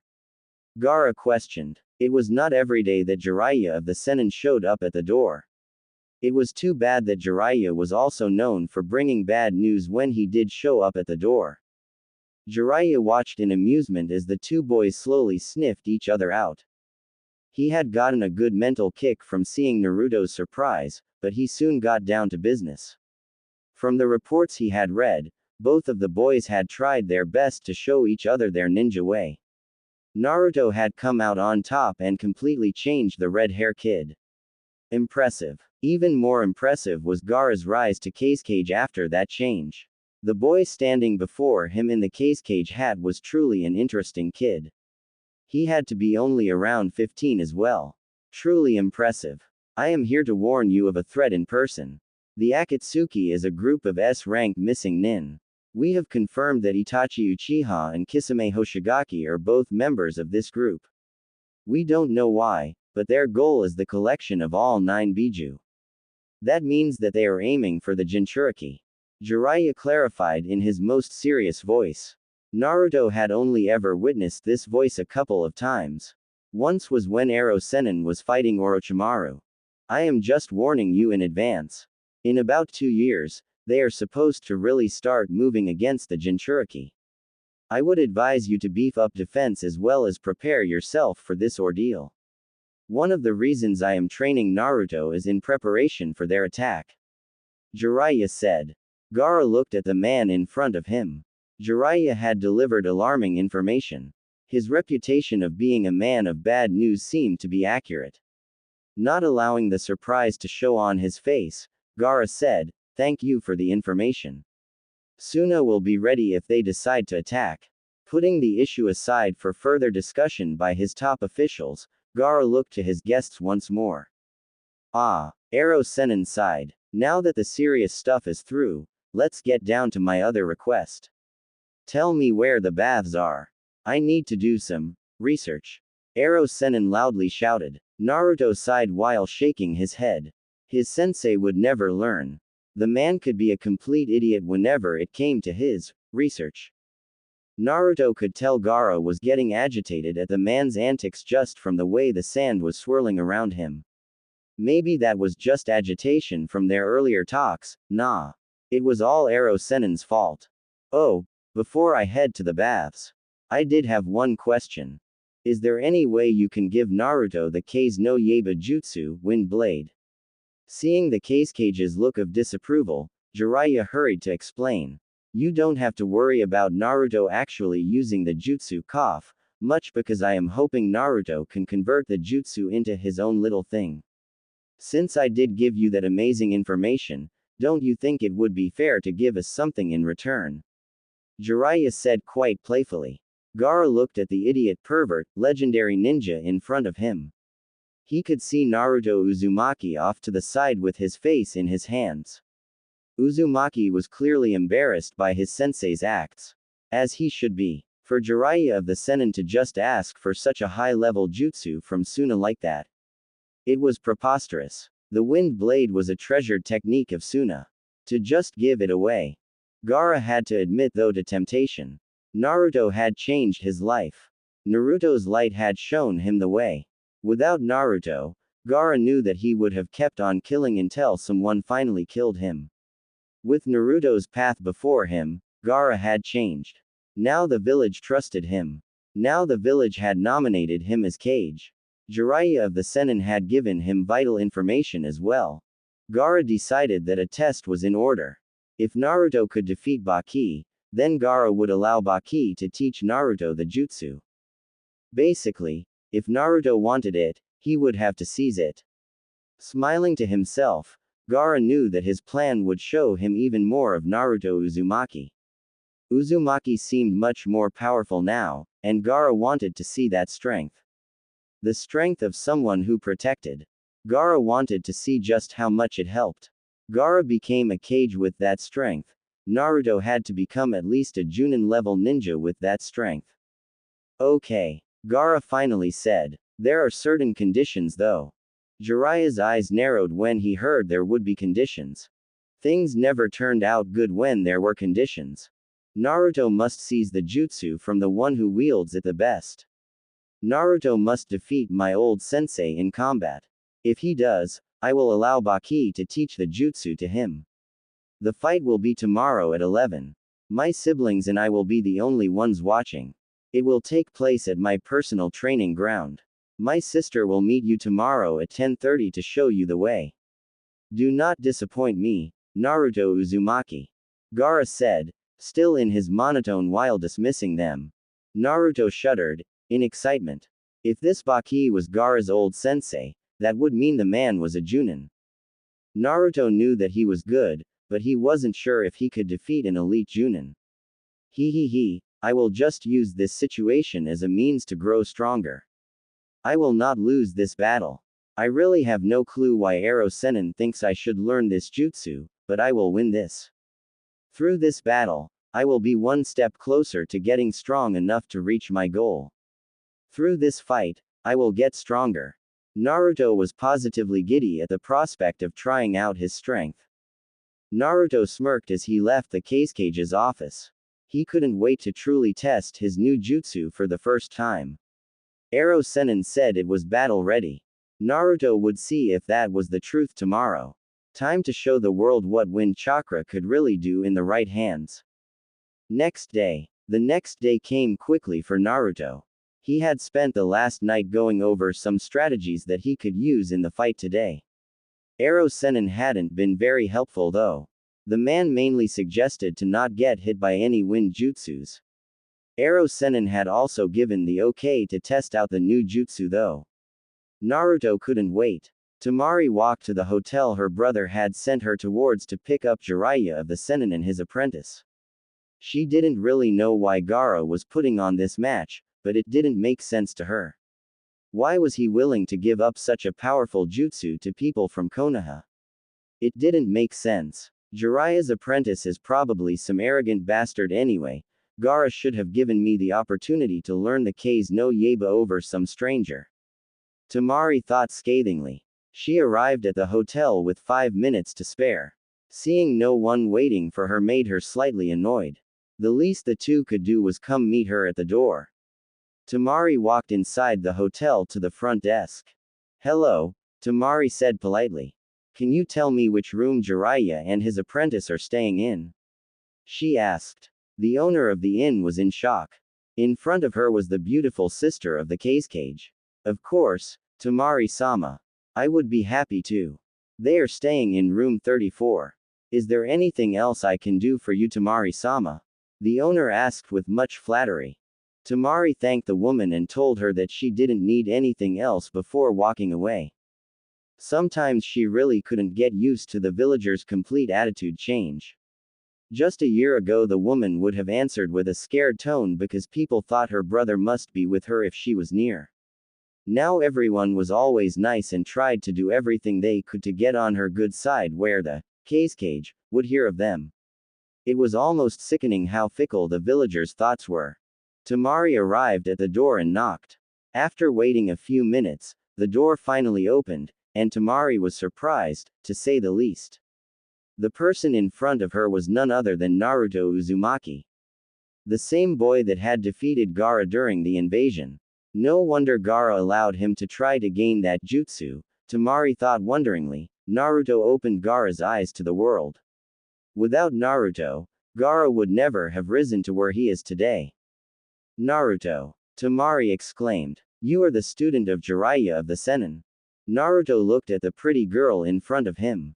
If he remembered correctly, this was Gaara's sister, Temari.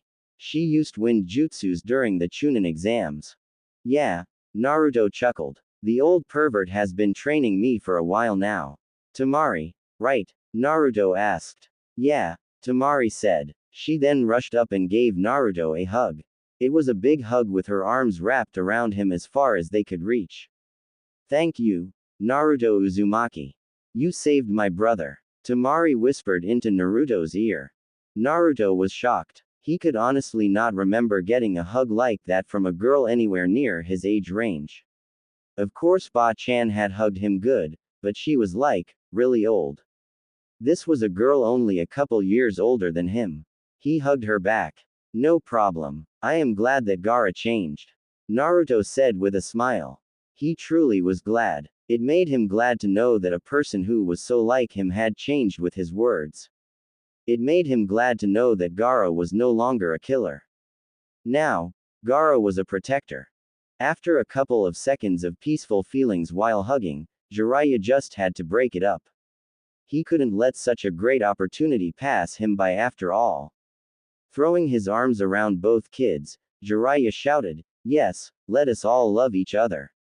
By the power of hugs will all the world bow. Naruto couldn't help it. He started dying out laughing. Ha ha ha. The ridiculousness of his sensei was just too damn much. Arrow Sennin, one day someone is really going to destroy you because of your sense of humor. The stupidest things just come out of your mouth. Naruto thought with tears coming from his eyes. Arrow Sennin truly was something. Temari just looked at the man who was supposed to be one of the strongest in the world. After seeing Naruto break into what looked like painful laughter, from the stupidness of his sensei, she was sure she was really starting to worry about the sanity of one of the world's strongest men. Who the hell says shit like that? Temari thought inwardly. Naruto finally calmed himself down enough to push Arrow Sennin off of Temari and himself. His fellow blonde did not look amused. Arrow Sennin's humor took some getting used to, and medication. Well, now that the comedy show is over, how about we get going? Naruto loudly asked. Seeing Temari's quick nod, they both left before the pervert could get up. Running outside, Temari and Naruto made quick work to the training ground. Jiraiya was still on his ass. Damn kids. He grumbled. No respect. What is wrong with hugs and love for the world? He asked the world at large. Unfortunately, he found no answer. Deciding to finally get up, Jiraiya made his way to the lobby to find some directions. He had absolutely no clue where the training ground was located. You finally arrived, Temari, Naruto Uzumaki. Gaara stated. The training ground Temari had led Naruto to was slightly different than many of the other training grounds in Suna. The one they were at actually had a small spring. This allowed the occupants to practice water walking as well as any sweetened jutsu they had. Also in the training ground were trees. Due to the desert region Suna was located in, trees and water were absent at many of the training grounds. A personal training ground for the Kazekage and family did have some perks. Naruto looked around already trying to think of ways to use the environment to his advantage. His inability to utilize sweetened jutsus, and his utter lack of many jutsu really did not allow this though. Oh well, looks like it's just me and this guy. Time to show just what my chain jutsu can do. Naruto thought happily. Naruto and Baki each took their place in the training area while Gaara, Kankuro, and Temari stood off to the side. Gaara looked between each contestant before signaling them to begin. Naruto and Baki shot off at each other. Naruto knew that someone selected to be a sensei over the Kazekage's own children would be better than him. There was no doubt in his mind of that fact as he charged the older man. Baki would have the experience, speed, and jutsu library that were all better than his. Naruto knew this. That was why he did what he did. He charged straight on. Naruto's right fist was blocked by Baki's forearm. His sweep was jumped over. Baki turned his jump into a spin that aimed his elbow right at Naruto's head. Ducking quickly, Naruto responded with an uppercut to the chin. This was dodged too. Trading blows for a couple minutes quickly left Naruto with one thought: he was definitely outmatched. Baki was just better than him. Everything he did was either blocked or dodged, while Naruto himself had already taken a couple of glancing blows. Naruto did take satisfaction in the fact that none of those blows had been full-body blows. Arrow Sennin's training was paying off in spades. Naruto was at least keeping up with an elite Junin. Jumping back quickly, Naruto began gathering his chakra. Baki, sensing the chakra spike, jumped back to assess the danger. Naruto smiled. The man was not going to know what hit him. Naruto raised his arm, molding his chakra into a physical shape while grinding his chakra to the sharpest edge he could. Naruto unleashed his new jutsu. Kei's no Chen, Chain of the Winds, Naruto yelled. Out of his hand shot what Naruto liked to call pure wind chakra given form. With a color of sky blue, out of Naruto's hand came a chain of wind chakra. Link by link forged from the sharpest wind chakra Naruto could produce, the Kei's no Chen was a jutsu designed for supreme flexibility. The chain could reach great lengths as well as grow larger with more chakra. Naruto had devoted months to pure shape manipulation to be able to forge the chain, and he had spent even more time honing his ability to make it accurate and fast. The chain reached Baki with great speed. What the hell is this? Baki yelled out. He didn't know what it was, but he knew that it wouldn't be safe for him to touch it. Smiling slightly at the challenge before him, Baki's swiftly body flickered away. Naruto Uzumaki was becoming interesting. Well, more interesting. He had defeated Gaara after all. Naruto smiled. Baki had just fallen into his plan. The Junin appeared to his right, rushing towards him at full speeds. From Naruto's extended chain came a new chain branching out from the base. Baki was only steps away from Naruto. He tried to roll away, but he was not quick enough. The chain pierced Baki's right arm. Baki's arm was now bleeding freely as he stood up and assessed the damage from the jutsu of Naruto Uzumaki. Oh, did I forget to mention that if these chains touch you, you will be cut. Naruto said cheerily. Baki grimaced in pain. A freaking kid had just injured him. So what if Naruto was Jiraiya-sama's apprentice? The kid was only 14 or so. Well, Naruto Uzumaki, you have gotten me interested. Care to tell me about that jutsu of yours? I have to say that I have never seen anything like it.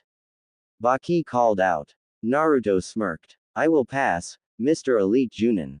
He said. I am not stupid enough to tell you the secrets of my jutsu which I am going to use to beat you. Naruto said in a sing-song voice. Naruto heard Baki let out a short laugh before rushing back in. Naruto smiled in joy. He might very well be outmatched if their duel turned into a slugfest, but Naruto was going to win with his very own jutsu. He decided it was time to get serious. Bringing up his other hand, Naruto called another chain. This chain flew towards Baki while Naruto manipulated the other chain into aiming for Baki as well. In midair from the base of Naruto's palms, many more chains spiked out around the central chains. Now racing towards the Junin were 10 chains of concentrated wind chakra. Baki tried to sidestep using his speed, but Naruto's control erased that advantage through sheer versatility. All the chains quickly followed Baki's every move. The Junin was now trapped. The Junin was now cut. Chains had pierced through multiple parts of Baki's body. Baki was down for the count. Naruto Uzumaki wins, Gaara stated with a tinge of passion. The match he had just watched had assured him of his decision. To protect one's precious people truly gave one the power to grow stronger. Stronger than any others. Gaara smiled. Temari was shocked. Her sensei had just been beaten by a kid. She could barely even touch her sensei, but someone younger than her had beaten him. Gaara could beat Baki, but he was Gaara. Following that logic, Naruto could technically beat Baki since Naruto had beaten Gaara, but still. Jiraiya smiled with pride. He had gotten to the training field in time to see the ending where Naruto pulled out multiple chains. The jutsu was something to see. Naruto might not have known it, but he had almost recreated his mother's jutsu. Naruto used wind chakra though, whereas Kushina used her unique chakra abilities. Jiraiya smiled. His godson was getting stronger. As agreed, Naruto Uzumaki. Gaara said when Naruto walked up to him. Gaara had already sent Kankuro to get medical attention for Baki. The man seemed to be bleeding pretty badly. You will be allowed to learn the K's no Yaiba. I hope you use it well. Gaara stated before walking away. Naruto figured he had cage duties or something to perform. Paperwork or something like that. Scratching his head in confusion, Naruto left the training ground with Temari talking excitedly in his ear. Jiraiya looked on with pride. Naruto was growing up.